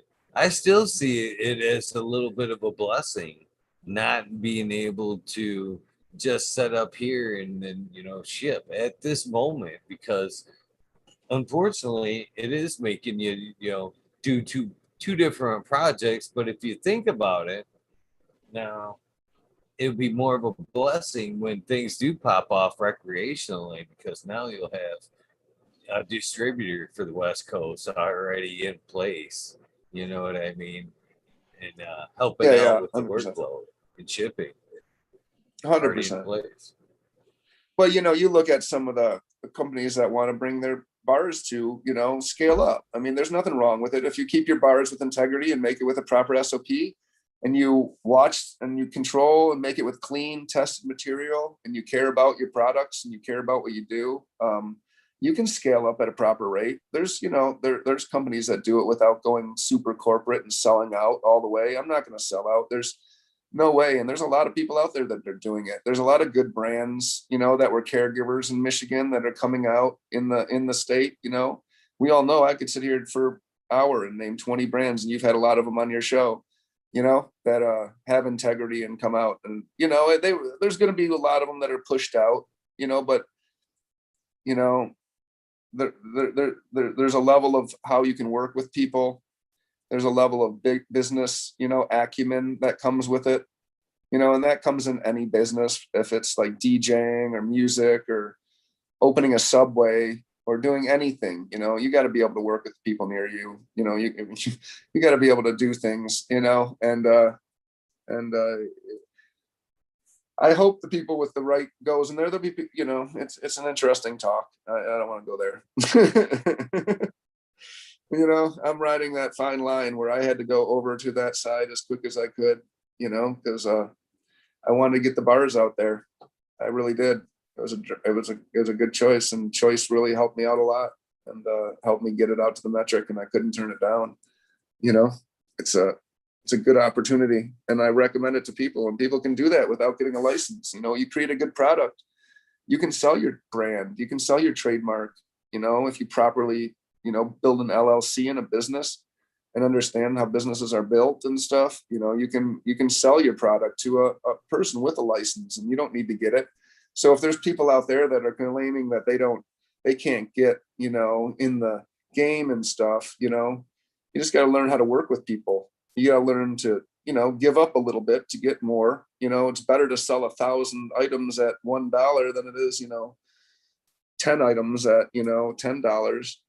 You know, I mean, if you do it right, it's the whole thing. You got to do it right. It's like anything, you know, it's, you know, bad bands, you know, bad restaurants, they're bad everything. You know, there's evil in the world. There's good and bad people doing it with the right amount of wrong reasons. I see it in just content alone. Be honest with you, the same fine line. Good and bad reasons people do. But so with that being said, is anything going on with Midnight Root Genetics side of things? I mean, shit, you're obviously pretty busy. I don't know how you spread yourself so thin, to be honest with you, between the genetics, the grow, the edibles, and then find time to have some fun with the plants, recording them like you're doing now. That's pretty thin there, my friend. That's pretty thin. But is there some good stuff coming on the genetic side of Well, I work with a lot of people. I mean, I'm able to work with people, and I trust people, and I've got good people helping me. I'm not making a lot of the chocolate bars. You know, I've got people that are helping me, right? You know, so I'm able to work with people. But the genetics, so I just got my genetics on seedsherenow.com, which is really cool. I've carried you know, they're on Genius, you know, seeds.com. Vegans Beans is now carrying them. You know, the seed seller in Jackson. I've done, you know, a couple really big runs with a couple of the larger places. You know, I've only done a couple of select crosses because you know, I breed for myself. I haven't been running a lot of the lines. Now I'm running a Sunshine Kush cross, right? And a Stoned Owl cross. And I'm going to be running down those, but I really want to make some crosses and then crack them and make sure that they're not herming and stuff like that. Because, you know, and early on in my day, I released a couple of crosses that, you know, hermied, and it's not a good idea. Doesn't look good. So I'd like to stick to just making crosses that I want to grow, right? That I like to smoke.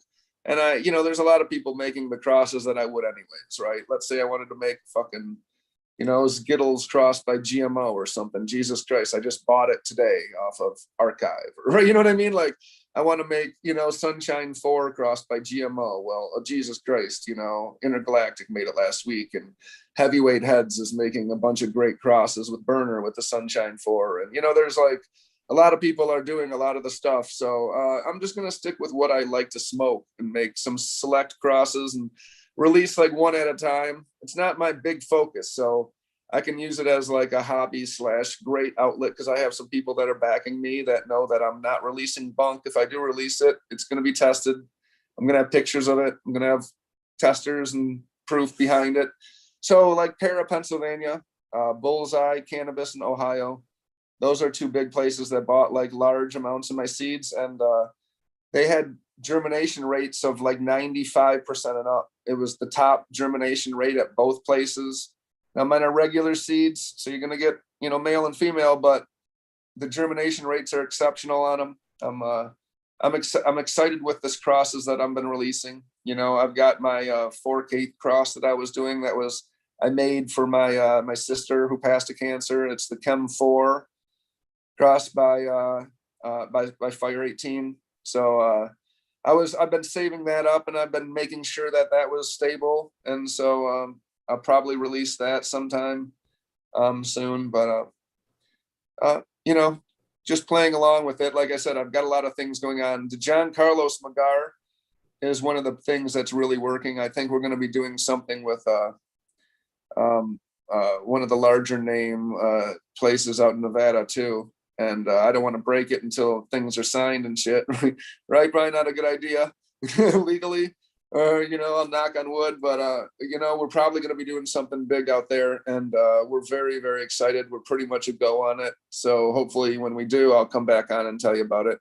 But you know, the Magars are doing really well, and I'm focusing a lot on those, and they've been a really good product. And there's a big high demand too for them because we're selling them in just shells. So, you know, it's a product that I can sell in large quantities, and I can sell to people, and they're great. It's made 100% hemp. We have them with 24 karat gold with rose petal tips. You know, John Carlos is the creator of it. So we've taken the chlorophyll out of it. It's just a really good hemp wrap now. We've made it with both just the original leaf and with just like a mulch hemp wrap with chlorophyll removed. So it burns super smooth, super easy, white ash, no cardboard taste at all. It's smooth, clean hemp all the way through. And they're just going great. We've really been developing and working on like improving our stuff with it. And I think we've gotten to the level. Choice is really helping us too. They're putting out Magars now in the metric market. And so we're probably going to bring them to Nevada soon, and that'll be a good one. But the genetics are going well. I'm excited to still work with the plants. Like I said, I'm going to just still make a Sunshine Kush cross right now is what I'm working on. I'm really working on some Sunshine Kush crosses. So I'm curious as I see them awesome High Times cups behind you there. I'm curious to know how you feel about their return to like the cup scene without, you know, you won why it was the little guy still had a chance, you know what I mean? I Now was this the time little coming guy. around. I was the little guy without the big people and stuff. I went by myself without a booth.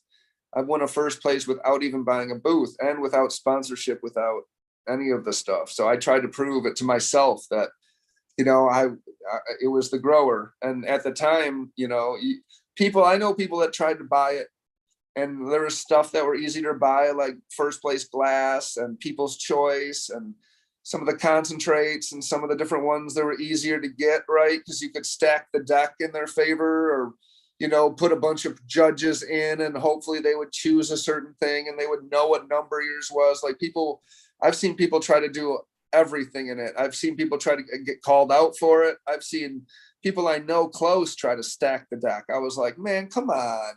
You know, the whole fun of it is to win. Like, it's not to stack it. Like, I hate to win like that. Like, tripping somebody when you're running around a track and winning because you tripped the guy behind them or something like that. Like, I would hate to win like that. It's not winning in my opinion, you know, it's stealing and stuff. But like, I mean, think about it. I don't know what to comment on it.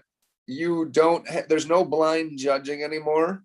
So some of the things that made the cup exciting was that there was some integrity in it. And I know that there was some integrity in some of the judging, especially in the flour and the concentrates, man. I mean, I know a lot of judges, and I know people took it really seriously.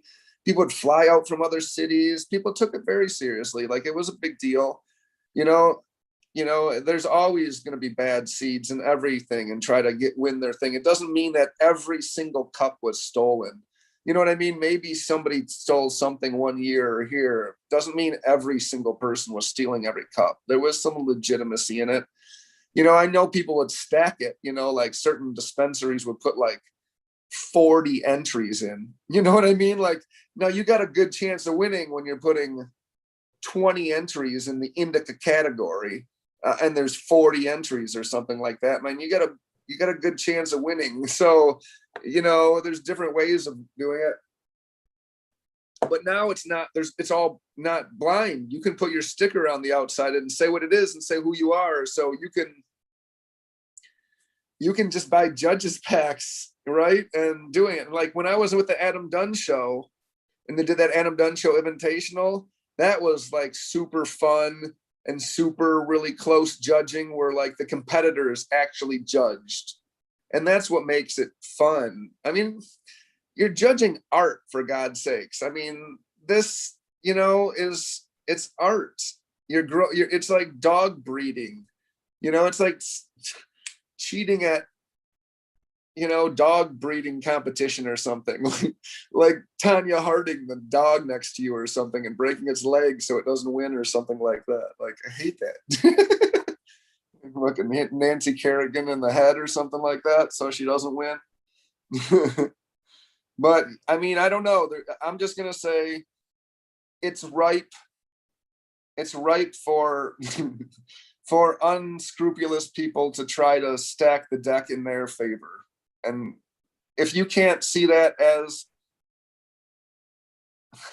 an editor of the, you know, thing, I'm probably not going to enter it. And the entry date is tomorrow at 5 o'clock.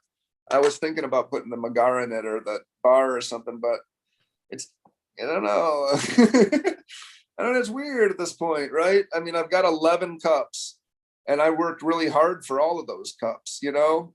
I mean, I don't know if I need to prove myself against people that are going to, you know, try to stack the deck. And I'm really secure in my competition state of life right now. You know, so I know my bars are very good. They sell well and I eat them myself. You know, I know my flower is good because it's the only weed I want to smoke, you know. That's all I need proof for myself. I'll probably enter it. Now, don't get me strained. I fucking love the High Times Cup, and it's fun to win a cup. You know, I'll probably enter sometime again. And Jesus, I mean, I've entered a million every single year. I've entered them, and it's always fun to win. And it sucks to watch somebody, you know, beat you, and it's just fun to compete sometimes. And I don't take it too seriously anymore. I'm happy when my friends win, you know, if my friends win, excellent, you know, and I hope they win, you know, I hope they deserve the recognition. You know, if the wrong people win, well, you know, Johnny will always sweep the leg, right? Some competition, right? And Daniel will steal his black belt to get to the top, right? I mean, Daniel didn't earn that black belt. He stole it from somebody else and put it on and then went in and fought against the best in the league and got his leg swapped. You know, competition is weird. Right? Yeah, I There's was no just a heroes. little let down that they've taken out the little guy, you know. And again, I was actually bummed out about that. I had heard that aspect of it, to be honest with you, and I was bummed out. I was like, oh man, High Times is, you know, I was bummed when they talked about, you know, entering the flower market, using their name to actually enter the flower market. I was like, okay, yeah, that's. You guys are kind of, you know, pushing a little bit there. But then I heard about the cup thing and it only being able to be licensed to be able to get in there. And I thought, well, now we're really getting corporate. You know what I mean? And then, to be honest with you, Midnight, Jake, I've been a judge on 3 different cups. I know there's some integrity there. So when I seen one of the people that helped me get into the judges spot, and they told me that they were going to be in Michigan for the 428, I was like, really? And then he told me, yeah, but they're selling judges kits, and I put that with the license thing, and I'm like, oh well, this is totally gone corporate. You know, who's how? I like you said, rather than stacking the entries, who's not to say that somebody doesn't go out and buy a whole lot of judges packs and here's one for you, one for you, one for you, one for you. You know who you're voting. You know what I mean? At that point, it can easily be bought. You know what I mean? And it's just disappointing. I'll still go. I love the events. I love the networking possibilities. You can't take that away, but as far as the cup and that's another thing too. And I'm not taking anything away from the winners, past, But I always thought it would have been cool if High Times would have added a little bit more credibility from state to state to state to narrow it down to, the US Cup, 50 entries, only one wins. Now you've got a fucking cup winner. You know what I mean? Now you've got some bragging rights. But when you run around and give out, cup award, cup award, cup award in every town you go to. Well, they did that. They did that every last couple of years. They did the World Cups, right? They kind of dropped the ball on a lot of them, right? But they did because we won a World Cup, second place for a pre-roll, and it was supposed to be in Jamaica, and then they ended up having it in Sacramento, and so we flew out to Sacramento to go. But they would take, if you won a top 3 of the cup in the state, you were allowed to enter into the World Cup. And then they would take, it was supposed to be in Jamaica. I think one year it was in Jamaica and the next year it was in Sacramento, and they only did 2 of them, right? But that was kind of the idea of it, right? So they tried. I mean, High Times has been a lot of different people. And I mean, I like this High Times. I mean, the legacy of High Times is, I've read it my entire life. And, I can't take away from the value of earning a High Times Cup. I've worked for it all my life. I've got 2 on my mantelpiece right back here. And, it's something that I raised I'll take to my gravestone that I won. And you know what I mean? It's an honor that I always cherish. But you're right. In the spirit of competition, right? Like the holy sacredness of the judge and it being, blind, and it being an actual competition where nobody knows what they're judging. They're just judging the best thing that they opened. And it's not because, whoever's on the fucking package with his name smiling there and, or this guy's over here, it comes with the fucking, whatever on it, a fancy thing. You're actually judging the product. That's the sacredness of the whole competition. So you're right. It is disheartening. I'll probably still enter in the next future, right? I'll probably play along and, just play along because I am on the legal market now. So I do get it. I am on the legal market, so I can't enter. I just didn't enter this time, but it is weird, like the whole caregiver putting it up against it. I mean, that argument too. I mean, the caregivers created the legal market. There would be no legal market if it wasn't for the people that took the risk and went out on the risk and, fought for its independence. And there's a war still on us. Like $70 billion is still given to the fucking DEA to fucking find out who we are and keep records on us. And, look at us like we're criminal enterprises, we're just trying to raise our kids and, have a good day and, pay our bills too. It's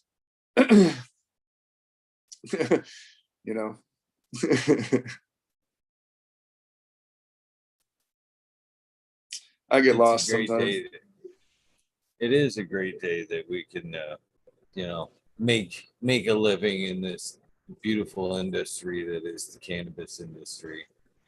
But the question then is, should caregivers be allowed to enter against, legal grows? Of course, Jesus Christ. I mean, why wouldn't you? I mean, although the only argument is I just realize that they have to, as well as the legal grows, they got to pay the $500 for the damn metric testing because that sucks. I mean, THC testing back in the day, Jesus Christ, the testing facilities and stuff to test, all the products that were entered into the cup, hundreds and hundreds of products at one time were entered at one time. And they would just be like the $40, $30 THC tests to see it. They weren't tests for like nowadays, it's for heavy metals and fungicides and a mold test and, the whole gambit of everything they test for. So if caregivers enter, I just believe that they need to be able to pass the same tests that everybody else has to pass. I mean, that's about fair, right? I don't think they should be cut out. If they're legal, I mean, Jesus, everybody should be able to fucking enter. If it's recreational, right? I mean, everybody can grow 12 plants if you're over 21, right? I mean, why is it all of a sudden legal? Why are we just talking about caregivers? We're on 3 different, shit going on right now. We got the legal market. Everybody's allowed 12 plants. Why can't my grandma enter? Why does she need to have a license? She can grow some shit as long as she can pass the test, right? That's the way it should be. You should be able to like you were talking about breeding stuff just for yourself.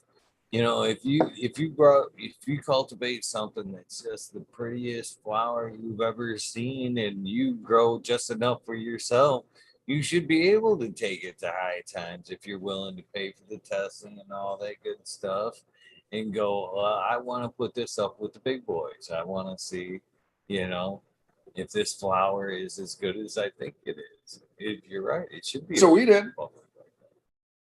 Yeah, that's what we did. When I entered, I was entering up against, the big names of the business, all the people that had a lot of dispensaries all over the state, and, I had a lot of people following them and shit like that. We all know who was going around. Hell, half them are still operating, there's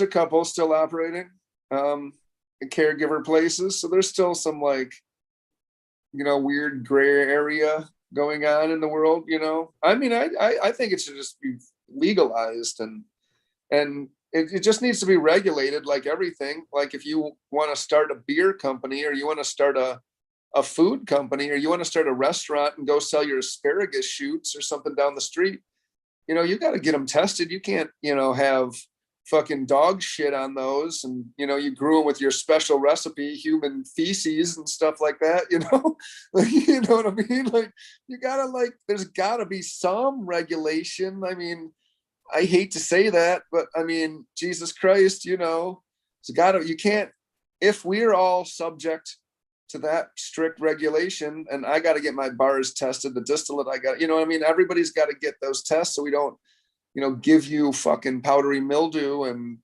spider mite poop and fungicide and pesticide, Eagle 20 sprayed all over the shit, and, avid everywhere, you're just drenching your plants. Man, I laughed because, 10 years ago, I remember some of the biggest name in the business swearing, and I've got video of the biggest names in business swearing that they would spray Eagle 20 on their plants and the flowering phases all the way up. And they recommended everybody do it because that's how they passed all their tests and stuff. I mean, all the biggest in Colorado and places like that, like the shit some of us have consumed, if you've been consuming since the 90s and 80s. I just got to say that though. I mean, Jesus Christ. I bought some pretty fucking bad brickweed in my day. I'll tell you that. I try not to even think of that, to be honest with you. In comparison to what we're smoking right now, holy shit. It's just so much better, You'd rarely run upon it, The hemp that I get now is better than some of the fucking weed I would get in the fucking late 90s and early 90s. You can get some really good hemp now. Have you ever gotten high-grade hemp? I've actually made a couple of purchases of some good hemp to actually see what it was about. And it wasn't bad. It wasn't bad tasting. It actually didn't get me high, but it seemed to just knock the edge off as far as the anxiety. I mean, it was enjoyable. It wasn't terrible by any means. In fact, I was just talking with the guy I was working with the other day, and he was telling me how his wife was loving it as far as different things, calming down, the taste of it and everything. And I was like, really? She smokes, regular THC cannabis as well. It was interesting to hear that they're still enjoying that. They were trying to tit for tat with cigarettes with the hemp. Yeah, I would recommend hemp over cigarettes. Jesus, right? Yeah. I mean, I don't know why you wouldn't. I mean, tobacco is ridiculous. We all know that. So the shit that people actually do consume, you know, I mean, kidding me? McDonald's. Some of the fucking shit you get. So Terrible. Terrible. But I mean, I feel terrible every time I eat that shit. I always wonder why that cheese won't melt. Why don't McDonald's cheese melt anymore? It's almost like plastic. preservatives, right? Yeah. The it's interesting stuff, McDonald's cheese. Just like their pink slime, right? They don't use pink slime anymore, right?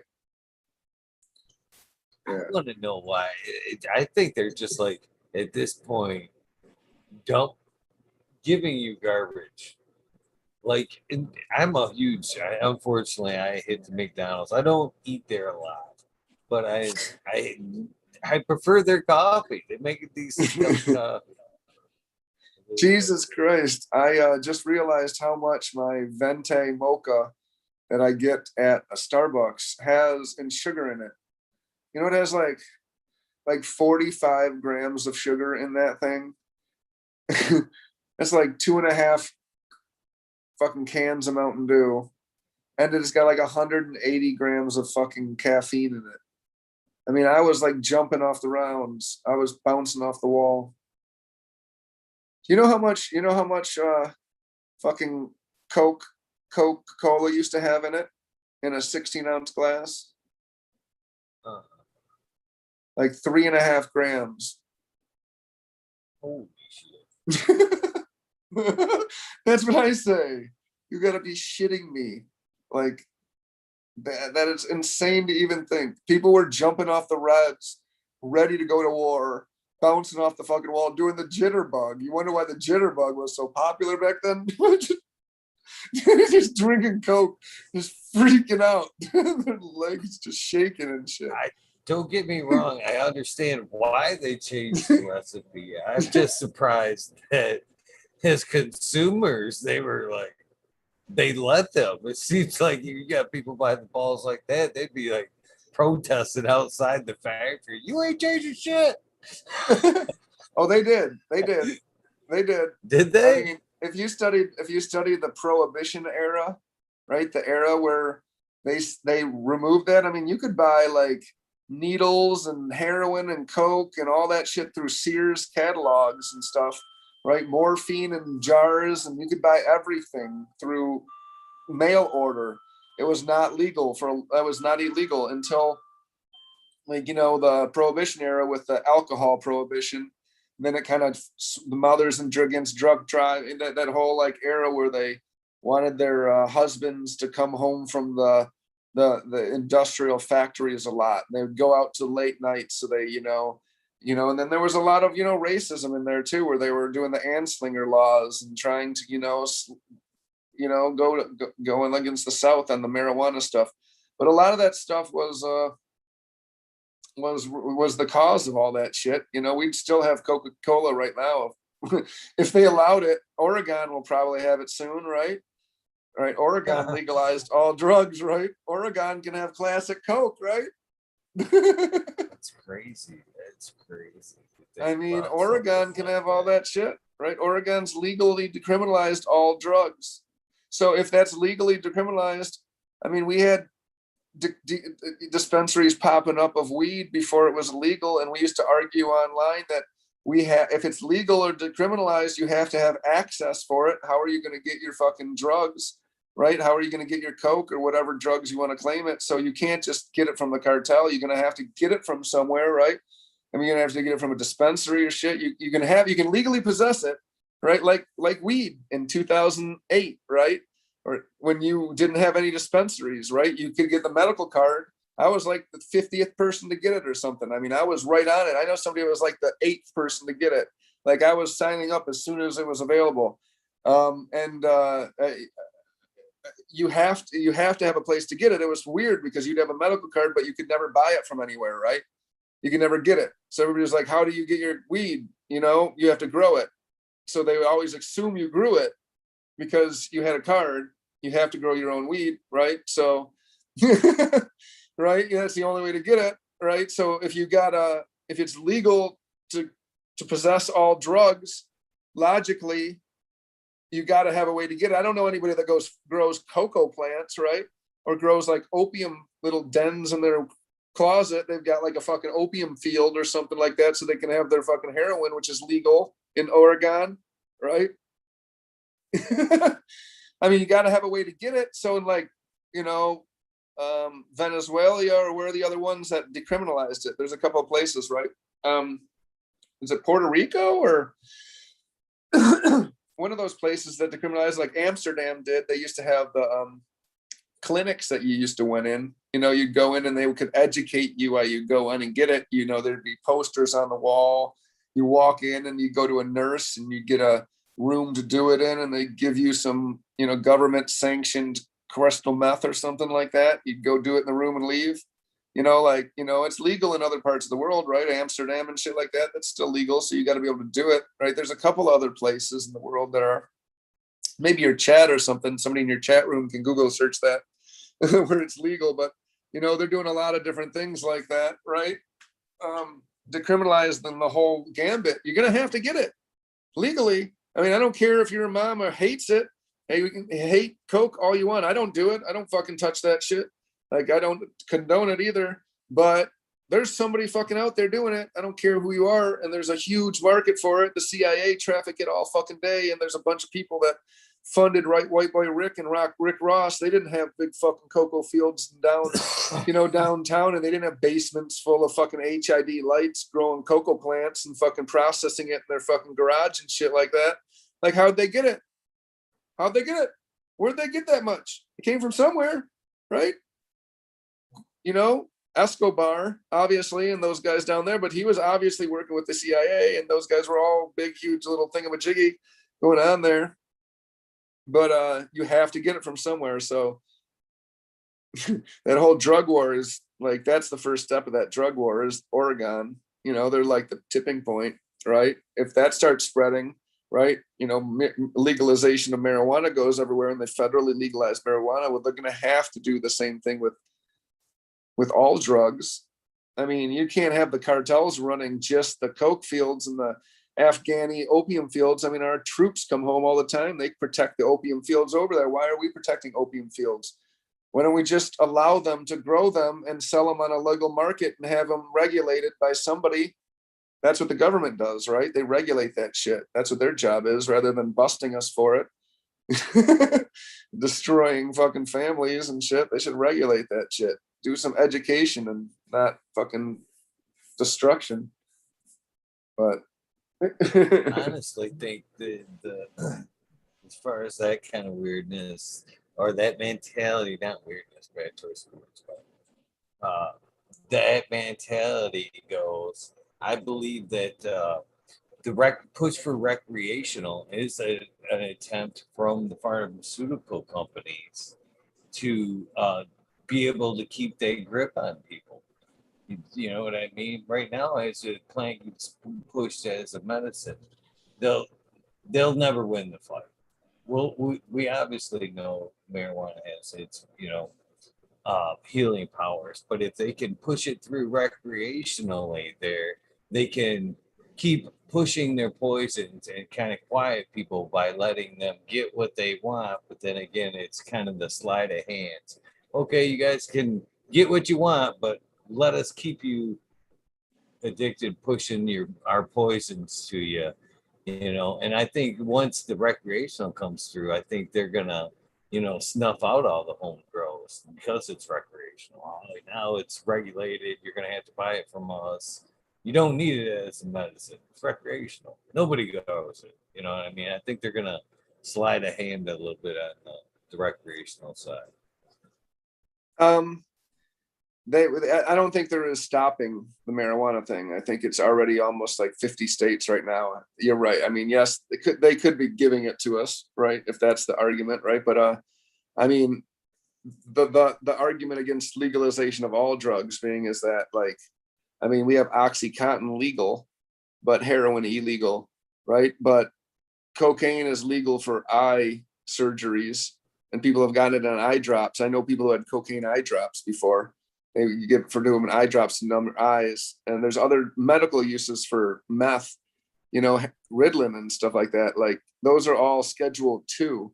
You know what I mean? Marijuana is Schedule 1.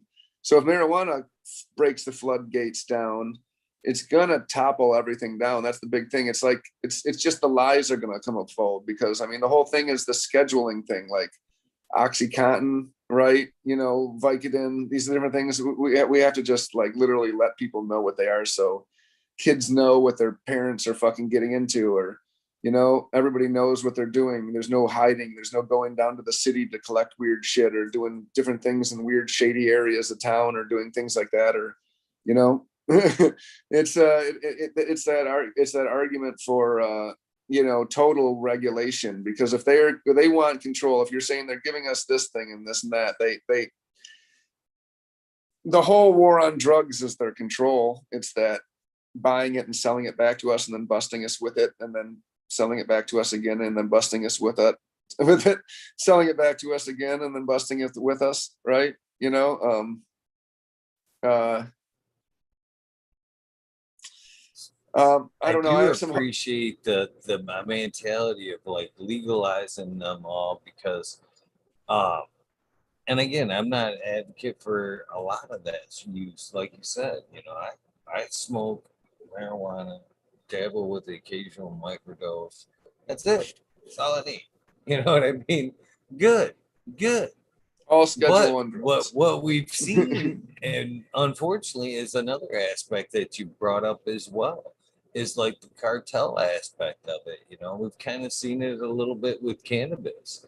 You know, when we pull out that money that they've had control of for so long, and we make it to where, well, you don't have to buy it from the cartels anymore. You can grow it in your backyard, smoke a better quality. You know, we talked about the brick weed. They lose the money. That money is lost, and it's, you know, they come up with a new idea to make money. Market shifted, and unfortunately, what it happens usually is they just switch to something worse.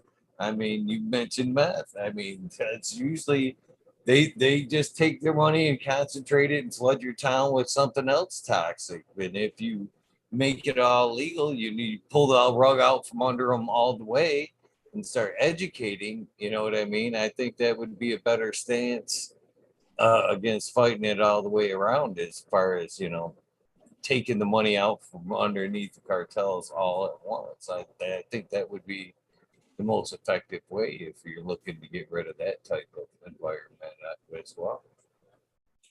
Well, you're gonna I mean, a lot of people don't have any fucking idea, you know, why a family would swim over a fucking mine infested fucking, you know, river and send their kids out on a boat in the middle of nowhere and become refugees into a country and go through everything it takes to fucking escape a country, because it's so bad back there, because they're getting killed and there's horrible things happening, you know, and all of that is caused by the war on drugs in other countries and shit. Could you imagine if, I mean, just like fast forward fucking whatever we think it's going to take to legalize all drugs, you know, let's say it's 30 years. Okay. All of a sudden, all drugs are like Oregon, where you can possess a little bit amount of everything.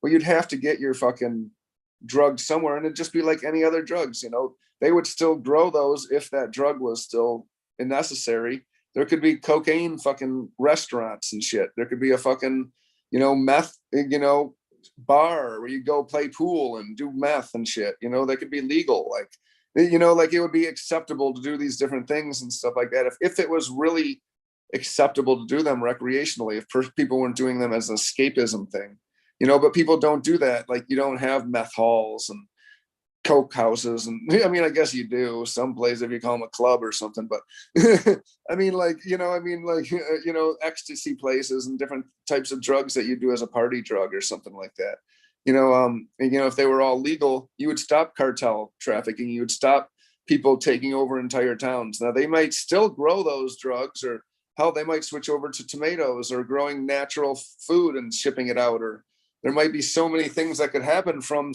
that. But yeah, making it illegal would just takes out that fucking illegal aspect, that cartel, that fucking black market instantly. And then it makes it really hard to have anything illegal, you know? It really saves a lot. It's a tough one, you know? Legalization of all drugs. That's a tough libertarian perspective, right? Well, as far as my opinion, something like that will never happen in the United States as long as we have. And I'm getting, these It did. actually, I don't, the It words did. don't even want to leave. As It long did. as we have privatized prisons, you know, that shit will never be cleaned up. You know what I mean? That's It's true. part of the Yeah. problem.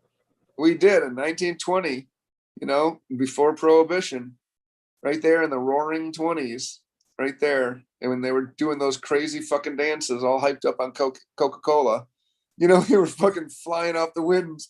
They had been partying, and then they shut that shit down. Like, it was legal to do everything. There was a time when you could, if you made LSD in the 60s, that was all legal. Like, you could travel around with fucking jars of LSD before they illegalized it.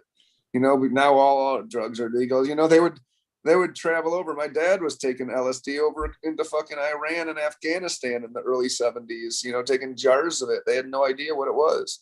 There was nobody checked anything. There was no traveling through a fucking metal detector or anything like that, you know? You know, you would laugh. It was just, you get on a fucking plane. If you can afford to fly to fucking Afghanistan,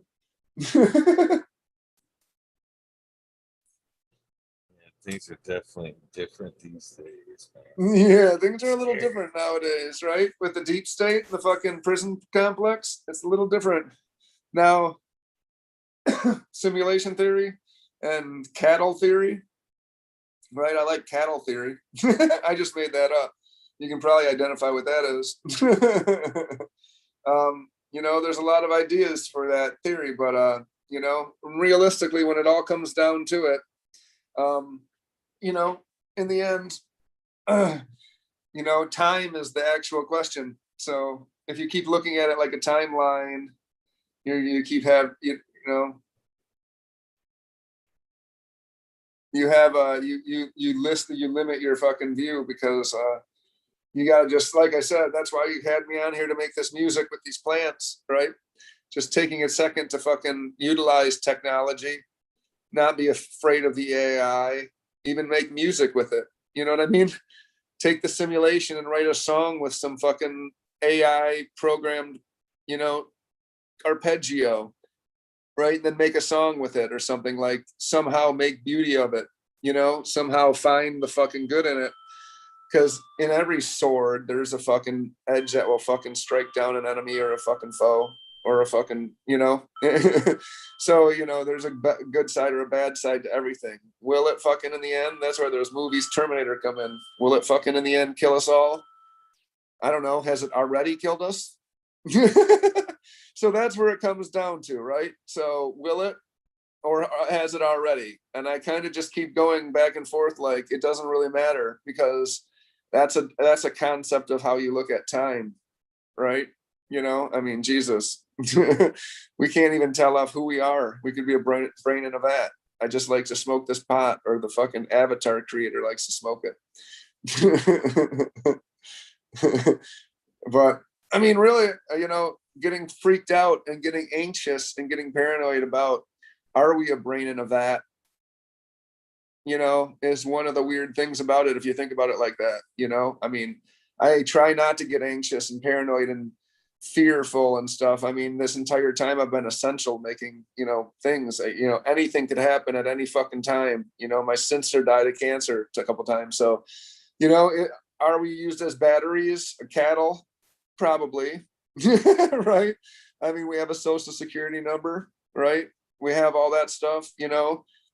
What if you were a fucking sheep in a fucking a pen, and you could, you know, make art, or you can just, you know, wait your turn, or you can jump the fucking farmer and take over the fucking pen, right? Is this Animal Farm incarnated, right? The book, you know, I mean, you know, it's a political game, and you know, I just, you know, I think we live in a fucking strong time, and as long as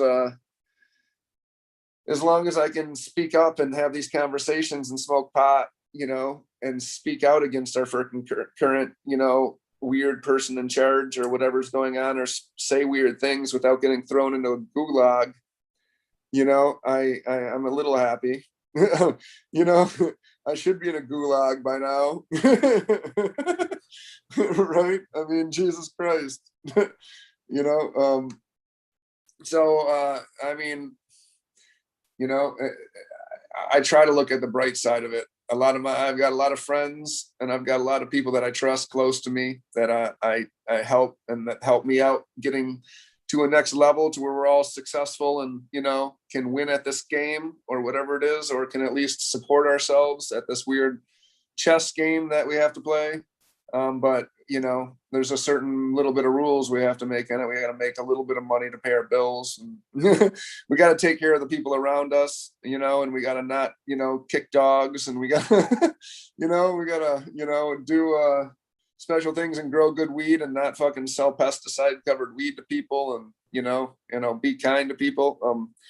You know, but even in a game, you know, that could be real. I play a lot of fucking games, and, you know, this could be a game. Couldn't be. I do like talking to you about it. I have to say that. It's always fun. I rarely get to have these conversations late at night. So I appreciate delving into them, you know. They're good. It's good to even think about it, you know. Like, I like Westworld. Have you seen Westworld on HBO? Unfortunately, I don't watch like zero TV. I watch it, but you know what I watch? And you probably laugh your ass off when I tell you there's one thing I watch. One thing out of the whole fucking year. One show. It's it. It's it. It was on tonight. I'll give you a hint. It was on tonight. I missed. I don't know. I don't watch TV either. What is it? You know, The Curse of Oak Island. What is it? What is it? I didn't hear I you. watch it every week. The one and only show I watch. I didn't hear you. What did you say? The Curse of Oak Island. Island. Oh, I didn't. Yeah. I haven't never watched it. Is it good? It's It's getting better. It's fucking season 8. It's the payoff here. It's the payoff here. You should check out you should check out Westworld. What's Westworld about? If you watch Simulation Theory, Westworld is about a bunch of people, and there's a movie back in the 70s about it too. So it was already done in 3 different movies back in the 70s, but it's now a series on HBO. They've had, I think, 3 series now, 3 seasons. So it's not that long of a binge watch, but it's basically about people that are wealthy pay, let's say, $50,000 for a weekend, and they can go into this world that these people have created in, like, let's say 100 world years, and they've created AI robots and clones that look just like humans and react just like humans and are really smart. They're AI, and you can't tell them apart from humans. And there's people that live in this world, and there's just things that happen, loops and crazy things like that. So it's people that pay to go live inside a world that's populated by AIs, and there's other people outside creating and fucking with that world. And then there's obviously people that are creating and fucking with that world.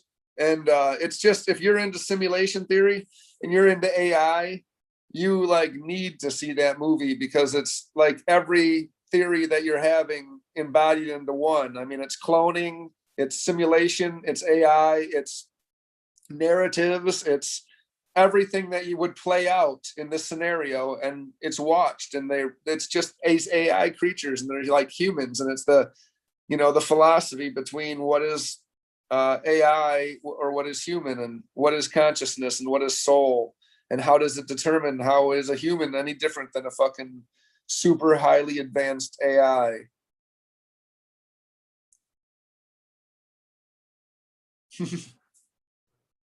I was a little slow on the mute button there. Sorry about that. But yeah, it sounds like a good show. I'm definitely interested in all of the above, man. as far as yeah, I think you're right as far as the two similarities, the spirituality and the AI kind of running similar right now, fighting. Because I've noticed that. I mean, the push is real. I notice that a lot of people are looking towards spirituality more and more.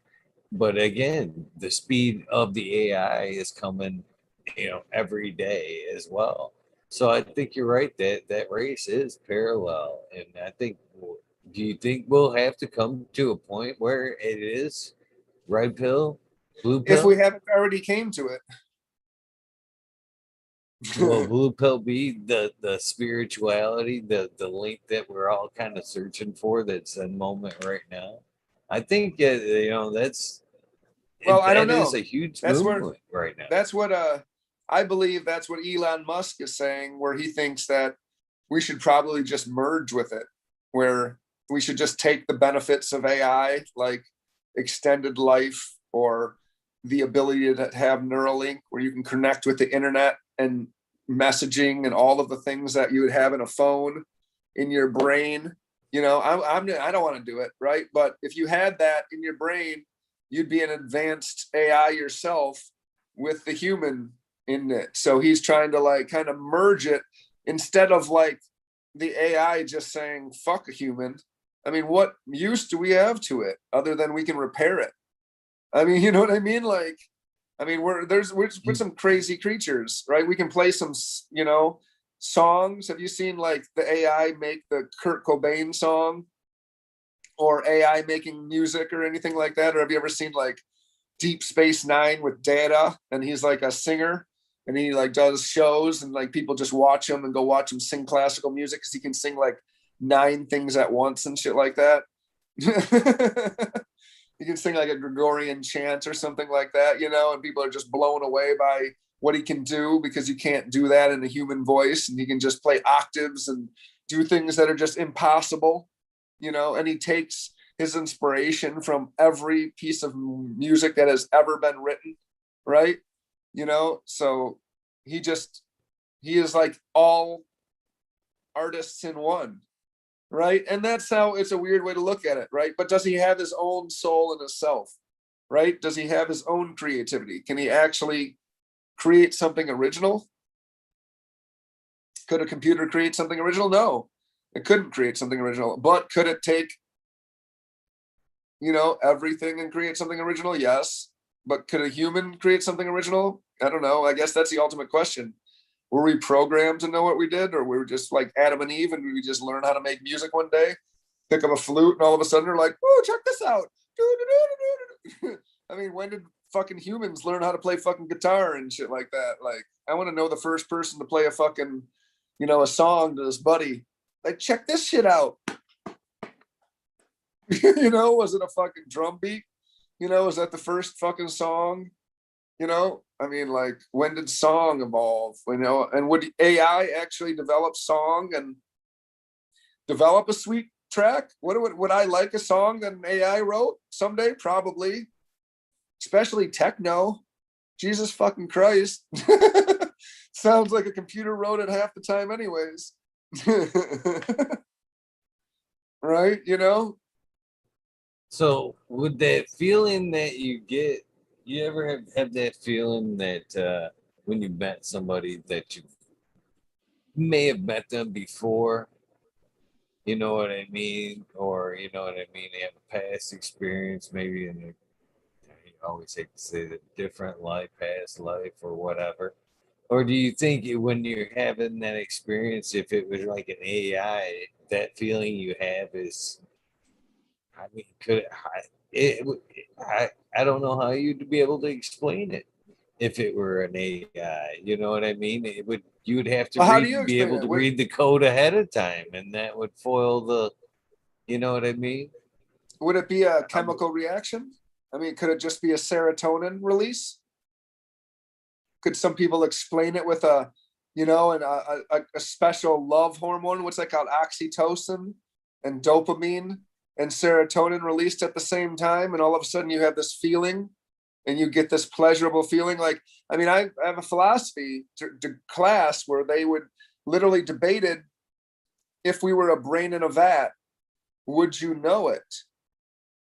Right? I mean, So you can probe people's brains and make them think that they're on fucking like an island in the Bahamas, and they'll sit there and feel a Corona in their hand and drink it, and they'll taste it, and they can do all of that shit, you know. So that'll be even more real when Neuralink comes on. You just download your vacation and shit. Yeah, right. So do you think, with that being said, that, you know, he's maybe seen that ahead of time? You know what I mean? He's like, we got to join the team now. Well, you know what I mean? He wants to go to Mars. Elon Musk wants to go to Mars. He's like, let's get the fuck out of here.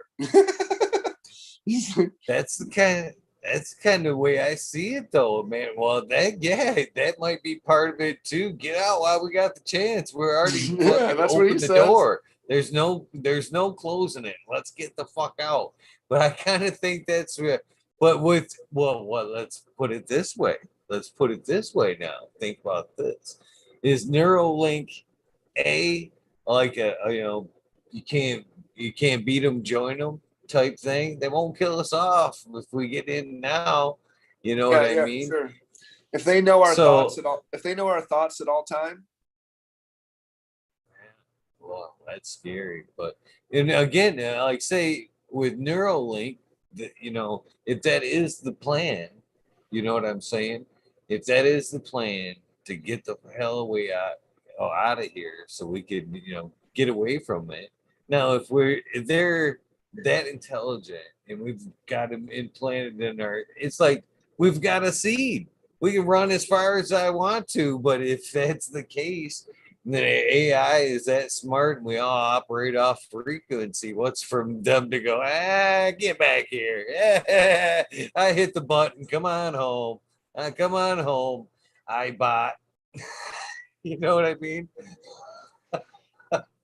And I don't think it's very far. Yeah, I mean, if they have that in there, they could even make it explosive. They could release a lot of electricity in there. There could be a lot of things that could happen that could glitch your matrix. If you've ever watched Black Mirror, right? They have those types of things in Black Mirror, the Twilight Zone type of thing, right? Where you have it implanted and it just goes too much and it makes you go crazy, or you just can't ever. You get addicted to the feed, right? They called it the feed. Right? Just this constant feed of information to you, just this constant flow and feed. You're just getting fed stuff constantly all day, programming and what you're supposed to believe and see and be scared of, and see and think and believe and be scared of. And but it's I mean, it's pretty much what goes on anyways, But the real question in the whole thing, like when I sit here and talk to my mom about this type of thing and have these deep conversations with her, and and she's like, "Is there anything you can do about it?" I mean, if there isn't, then you kind of have to learn how to play the game, right? Like, or you're gonna go crazy, right? Like, if you ever seen the movie Soul. Right, the movie Soul, you should go see that movie. It's a movie, it's a Disney movie. It's about like a blues player in the city who explains he goes into the place, into dissociative place, and he explains to a soul who's stuck there, stuck in this brain fart, like you could say, in a different frequency, why it's good to be a human. And even if it is a simulation, whatever you think, why it's good to be that. And it sticks, like you said, to experience that feeling when you play a song with people, or when you see a friend you haven't seen in a long time. And even if it is a chemical release, it is something that a human can only respond to. Does a lion feel that when he sees you? Probably, right? Does a dog feel that when it sees you after it hasn't seen you for 5 years? I've seen the videos of people coming home from war, and seeing their dog, and their dog just freaks out and their head explodes, Right? You know, and you know, I've seen all that stuff, you know. I mean, yes, obviously people have a lasting impressions and stuff like that, you know. So there is this lasting soul moment, and there is this place you go, and this thing you can go, and you know, soul can go into different things. And you know, and is there a difference between soul and AI? You know, there really is. And that's really where the idea should begin. When you're kind of like depressed, I get in that AI mode where I'm just like, you know, it's all under control. It's all going to be controlled. But I mean, if they really were in control, or they really were going to be in control, there would be a reason why they would keep us alive. Let's look at it that way. And it's probably because we have a soul. And that thing is worth something. Right? So do you sell your soul? Right? Do you sell your soul? What do you do with your soul? Do you just waste it away? Do you, you know, work for somebody forever? Do you, you know, do you fucking die with it? Do you fucking make something out of it? Do you make something for your kids to have an easier life in the soul world and stuff? You know, you know, I mean, I've sat there and thought about, you know, if they can kill a president live on TV, they can do anything, right? You know, if they can kill JFK in a thing and lie about it and all that shit, and they can, you know, do anything they want, you know, up to wherever we go with that, you know. You know, then it's probably better like then to kind of enjoy it while it's there then, right? Yeah, I do agree. And I think that, again, I link back to the manifestation, utilize them that link. That's, you know, but again, to the question you asked, if there's no soul or soul versus AI, why would they keep us alive? This is what I hinted to back in the original question of simulation, is why would they keep us alive? We're 0.5. We're version 0.5, brother. And think about it. Just as I said, if we were all simulation, would we ever know about it? The guy answered the question. No, we wouldn't, because there was so many going on at once. So why wouldn't they kill us off? Because we're teaching it currently with the data of us. You know, we're simulation on simulation. I'm a simulation. You're a program feeding the system a different perspective, feeding it. You know what I mean? I'm a different release, different perspective, seeing how things interact, teaching it on another level. Basically, so many sims released all at once, teaching a master AI. And again, this can solve for conversation and fun sakes. But it is very plausible that that's why we all have our own perception and view of reality, because we're programmed to have our own simulation to feed back to the AI, our own individual experience. You know what I mean? It's So teaching it the I rights and wrong and correcting it with each one released, you know, each child released. We fixed the glitch in the matrix. Here's another sim to relate, you know, to fix what we've, you know what I mean? Yeah, it's kind of plausible, to be honest with you, until its singularity hits. Then, like you said, then once it hits that point, as Elon Musk says, we're no longer needed. We built the system. The Sims have created the ultimate master brain. You know what I mean? It's scary when you kind of think about it like that. But I do smoke pot and fucking love to think about it. I love the way I do love to entertain these thoughts. But it's, you know, I hope, you know, and then what do you fear it? No, no. All you can do is smoke, laugh about it, and go, I hope that ain't right. I hope that ain't right. I hope that ain't. Well, what do you think would be soul then in the simulation? Soul in assimilation. That'd be a tough one to explain. Again, I would think that it would relate back to the individual program. You know, the individual sim. You know, that's your soul, is your sim. Your individual release feedback into the master creator. You know what I mean? As released one by one as individuality. Each Yeah, sense it's it's been to individual as the individual. so unwarm to think that way, right? You know what I mean? Yeah, it is. It's Yeah, it cold. is. It's very It's a cold version of reality that is like metallic, it's very tin-like. I'm sure the vibration given off from thinking like that is very high, like a snare, very, very rattling, very, very ting ting, very metallic, right? There's other ways to kind of view the reality, like I said, because in explaining that, you said everything is perception, first of all. So the only way you're describing it is because of perception. And that's why I said, do you know virtual reality a lot? Because have you been in virtual reality a lot and you've seen the difference between reality and virtual reality? When you touch stuff in virtual reality, what it feels like, when you fall in virtual reality, what it feels like, when you watch horror movies in virtual reality, what it feels like, when you watch sporting events like racing and basketball.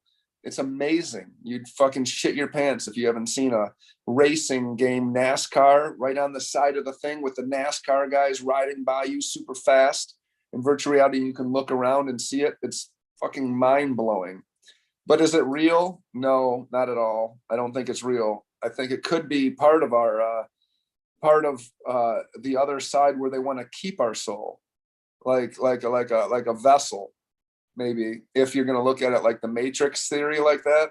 But there has to be a difference, in my opinion, between the tin and the snare and then the warm sounds like the bass notes and the chords and the guitar harmonies. And they all might exist at the same time, like you said, like a TV show, and one's channel 20 and one's channel 50 and one's channel 6 and one's channel 5.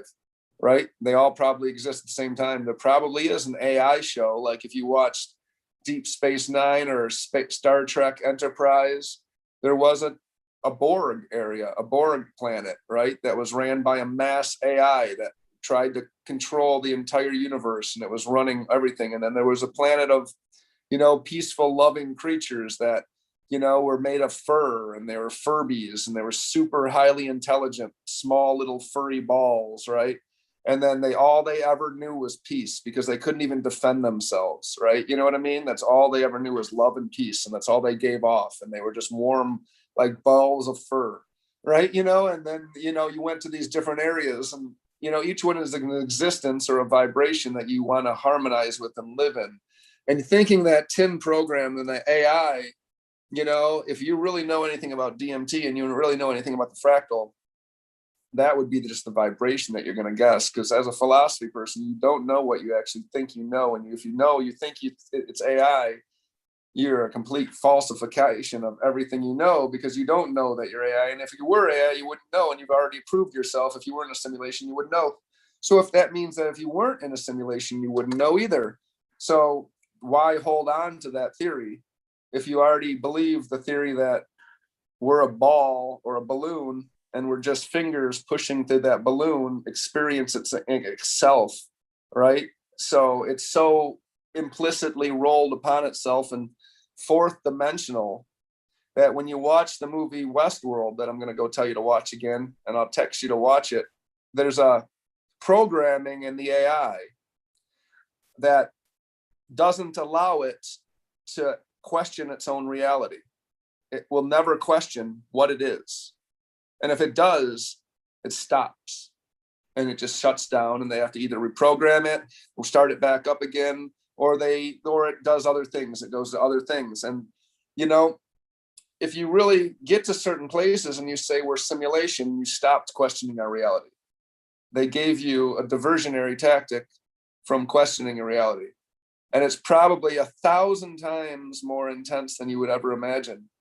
If you've ever done DMT or had a near-death experience or viewed what life without time would be, right? And it does not always exist with an AI, and an AI might be part of it, just like metal and iron and ore and rust and gold and silver is part of the, the elements of the life and the earth that lives, but also, birds and humans and soul and warmth and water and sun. And all these other things exist too.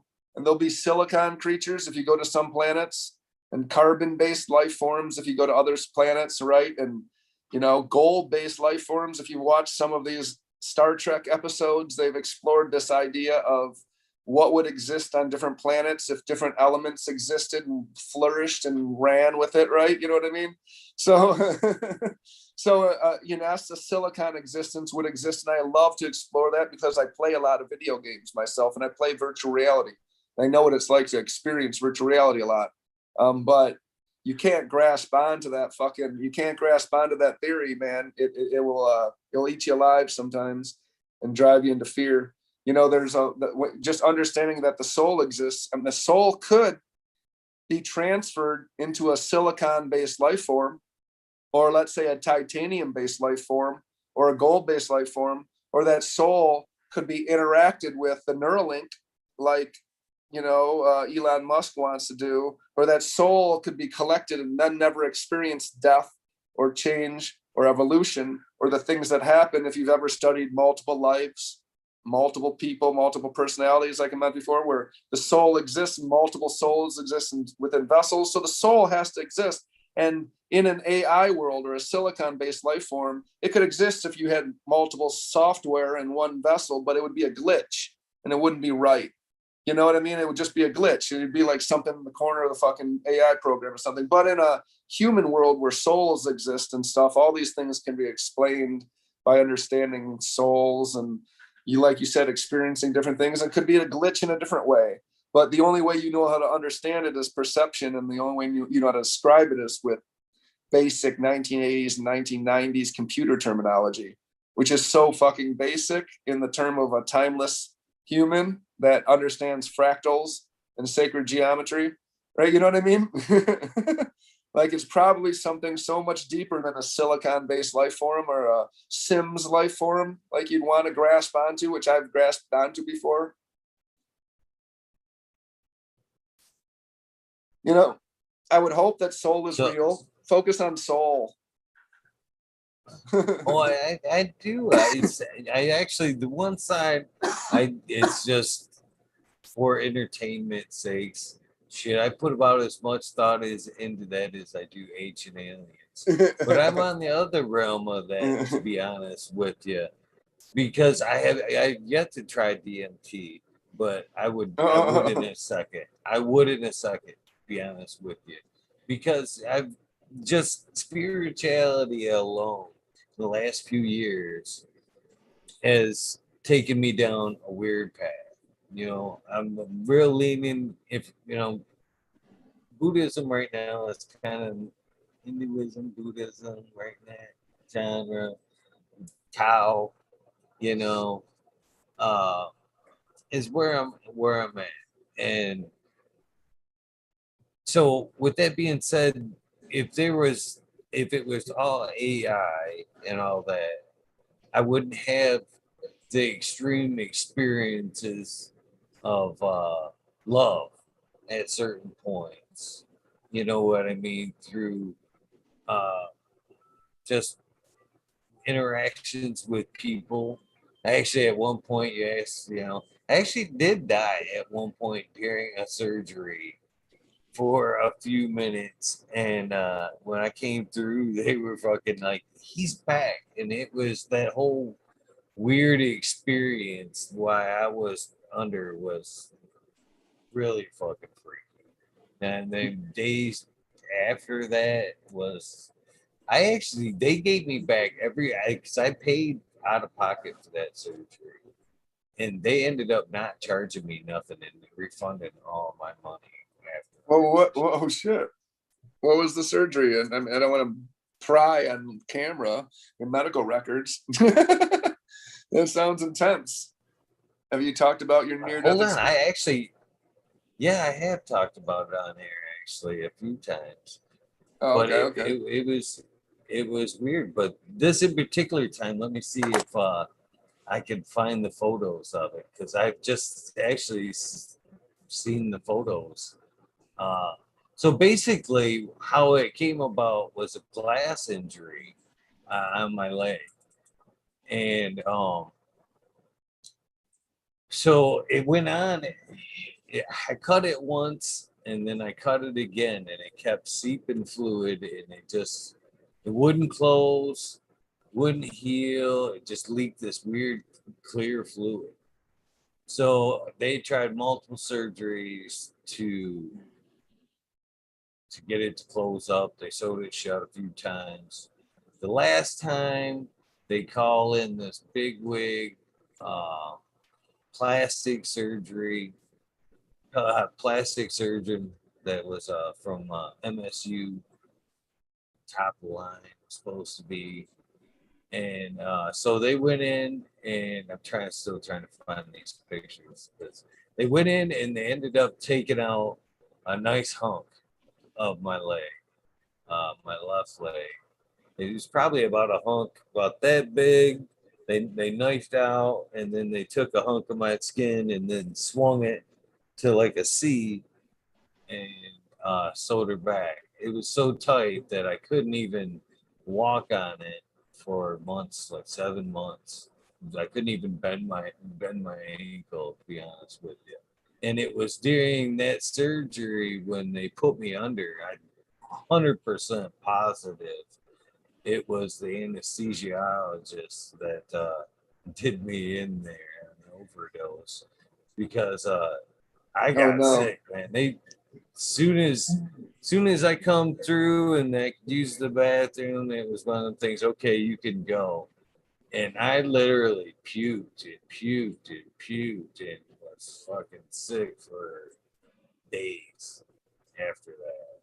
And I'm 100% positive that's what happened. Was they gave me too strong of a dose and I redlined and actually able to bring me back. But yeah, during that process, it was during that surgery that I checked out.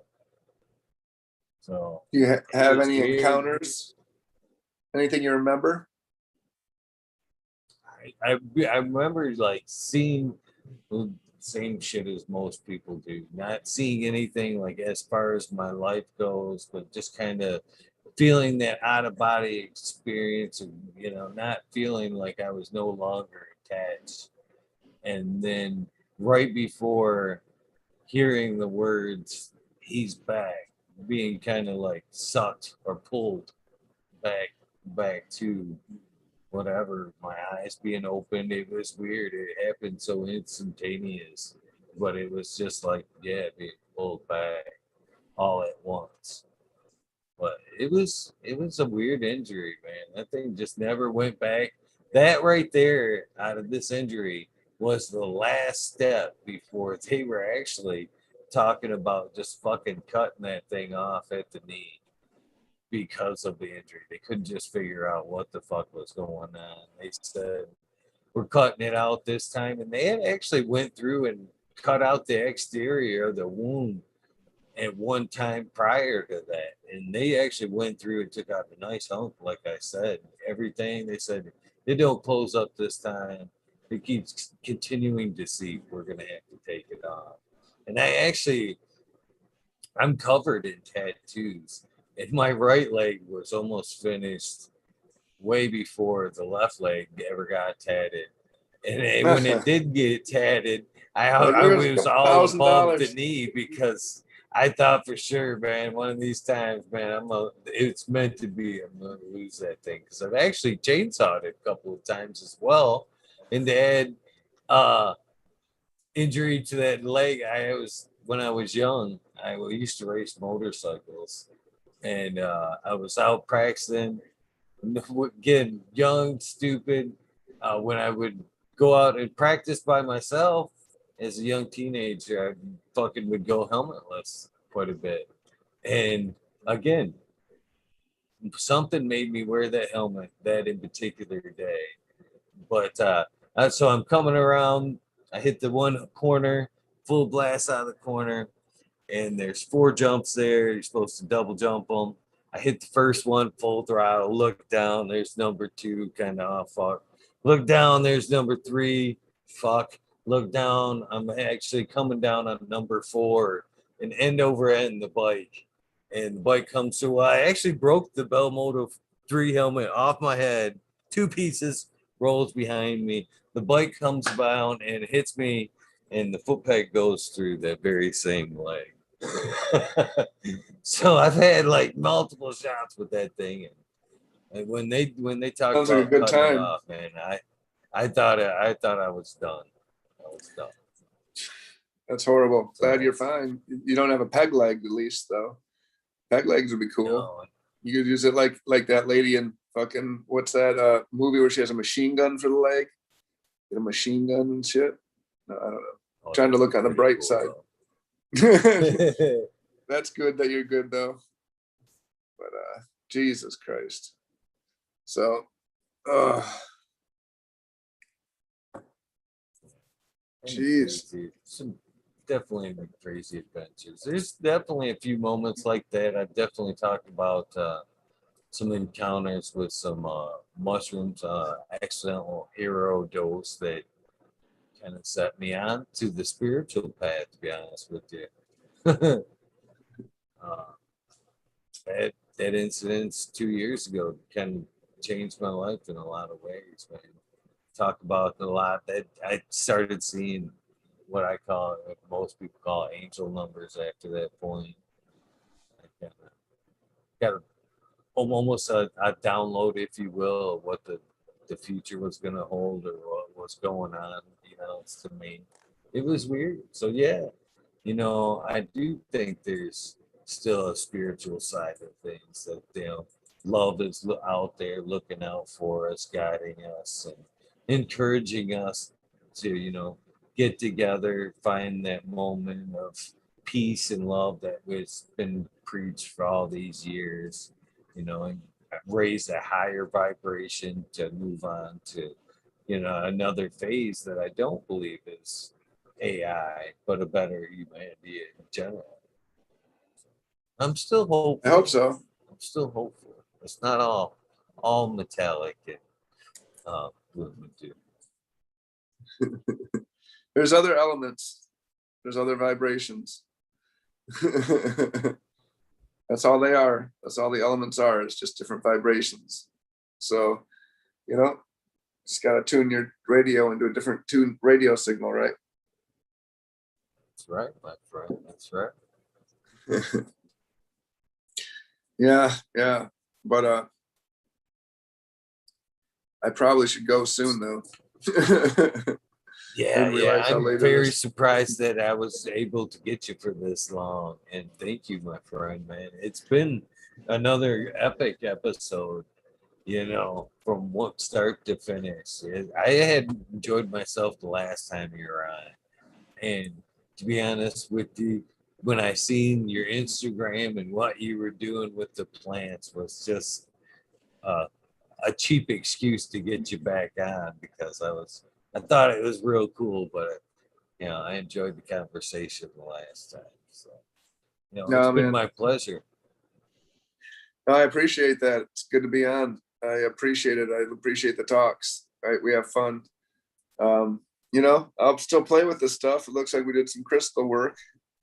We did some fun stuff with it. I enjoyed tonight. Thanks for having me on, man.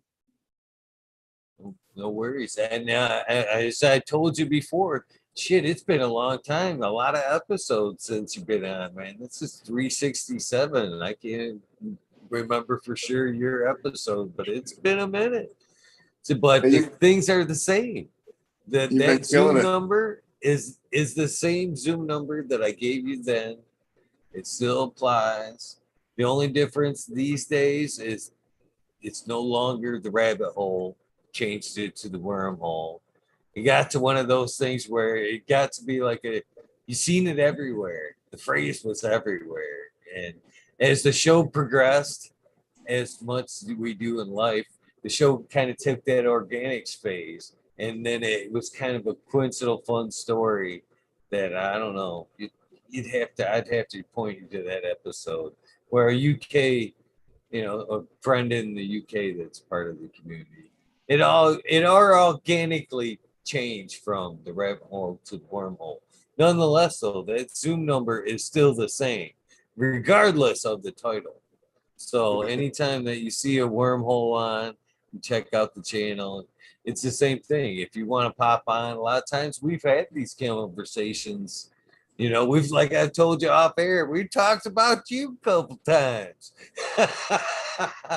So, you know what I mean? You pop it on and you see we're talking frequency or some of the other fun topics we've had tonight, man. Pop on, smoke with us, chime in, please. You know, I've got tons of respect for you. It'd be a great night to get you back on, especially in a wormhole type episode when we're all kind of vibing on the subject. It all makes for, you know, good conversation for sure. No, I appreciate it, man. I'll do this. I'll do that. So thanks again. One last thing though, one last thing, and I'm sure you remember that as well. The sound bite. Oh yeah, yeah. What is your sound bite? What do you say? Basically, what I'm looking for is something along the lines of, "Hello, this is Jake from Midnight Roots, and I'm on fucking Talking Shit with Eagle, episode 367." You put on whatever you want to put on there. Make it. That's all you want to say. That's all you want to say. But that's what I'm looking for. All right, you'll get a sound bite from me then, I guess. All right, you're on. This is Jake from Midnight Roots. You're on Talking Shit with Eagle, episode 367. I'm happy you're here. Thank you, brother. And one last thing before you go, can you go, of course, tell them the Instagrams, the website, how they can find your product if they're looking for your product, or the genetics, or if they just want to talk to you a little bit about all the rest of the stuff they've heard tonight. I do most of my stuff on Instagram, midnight.roots. There's a couple of Instagram accounts that I have too, the Midnight Roots Genetics, Midnight Roots Edibles, midnightroots.com is you can reach me there too. My genetics are available at a couple of different seed banks. You can get them through the midnightroots.com. They're located there, but Seeds Here Now, Genius Seed Company, Vegans Beans, Seed Cellar, those are all Michigan place, one's Oklahoma. I'm doing midnight bars. I'm producing them out of Choice Labs right now. They're helping me out. You can get those on LeafLink if you're a metric, licensed facility. I'm doing John Carlos Magars, the 100% hemp leaf Magars. Those are johncarlos.com, johncarlosmagars.com. Those are also on metric too. So if you're a licensed facility, you're looking for actual 100% hemp leaf Magars, please pick them up. And, you can pretty much find me anywhere Midnight Roots is located. No. So this is why I love chat, and this is one of the reasons why you said you love the community as well. They threw out an idea for an awesome soundbite, and they said this was the idea: is there any way we can get the plant vibing with him, talking in the background with the soundbite, basically. You wanted the plant to sound? Let's see. Yeah. See if it's talking, while the soundbite goes. Maybe even a includer. We've been talking about. There we go. I got it in this. Let's see. I got it on a.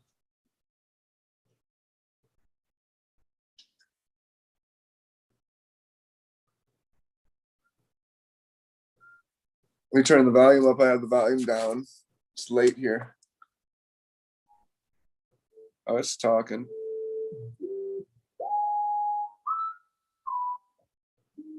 Can you hear it?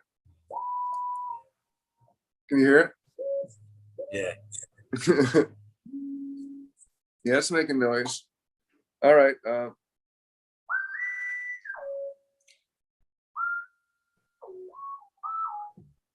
Me and this bamboo plant here, we're on Talking Shit with Eagle, Midnight Roots, Stone Owl, Bamboo Plant.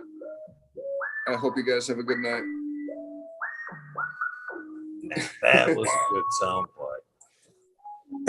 That was a good soundbite. That was a good idea. It works. Thank you for playing along, man. They're speaking. I gotta be quiet though. There's people sleeping here. All right, I will talk to you later, man. Thanks for having me on. Thank you, man. Have a good night and a great day, man. It's been my pleasure. I'll see you guys. Take care. See you. I know you guys have enjoyed this episode. I know I have. Thank you for tuning in and watching. Hopefully you go back and replay this episode and because it was fucking a good one. So you guys know the routine. Let me get up and use the restroom real quick and get something other than coffee to drink, and we'll finish up the night in the wormhole. I'll see you guys in the few. You guys know the routine. If you don't transfer over, please do something nice for somebody. Random acts of kindness do save lives. I am a living, breathing episode of that. Thank you guys. Have a good one. I am out.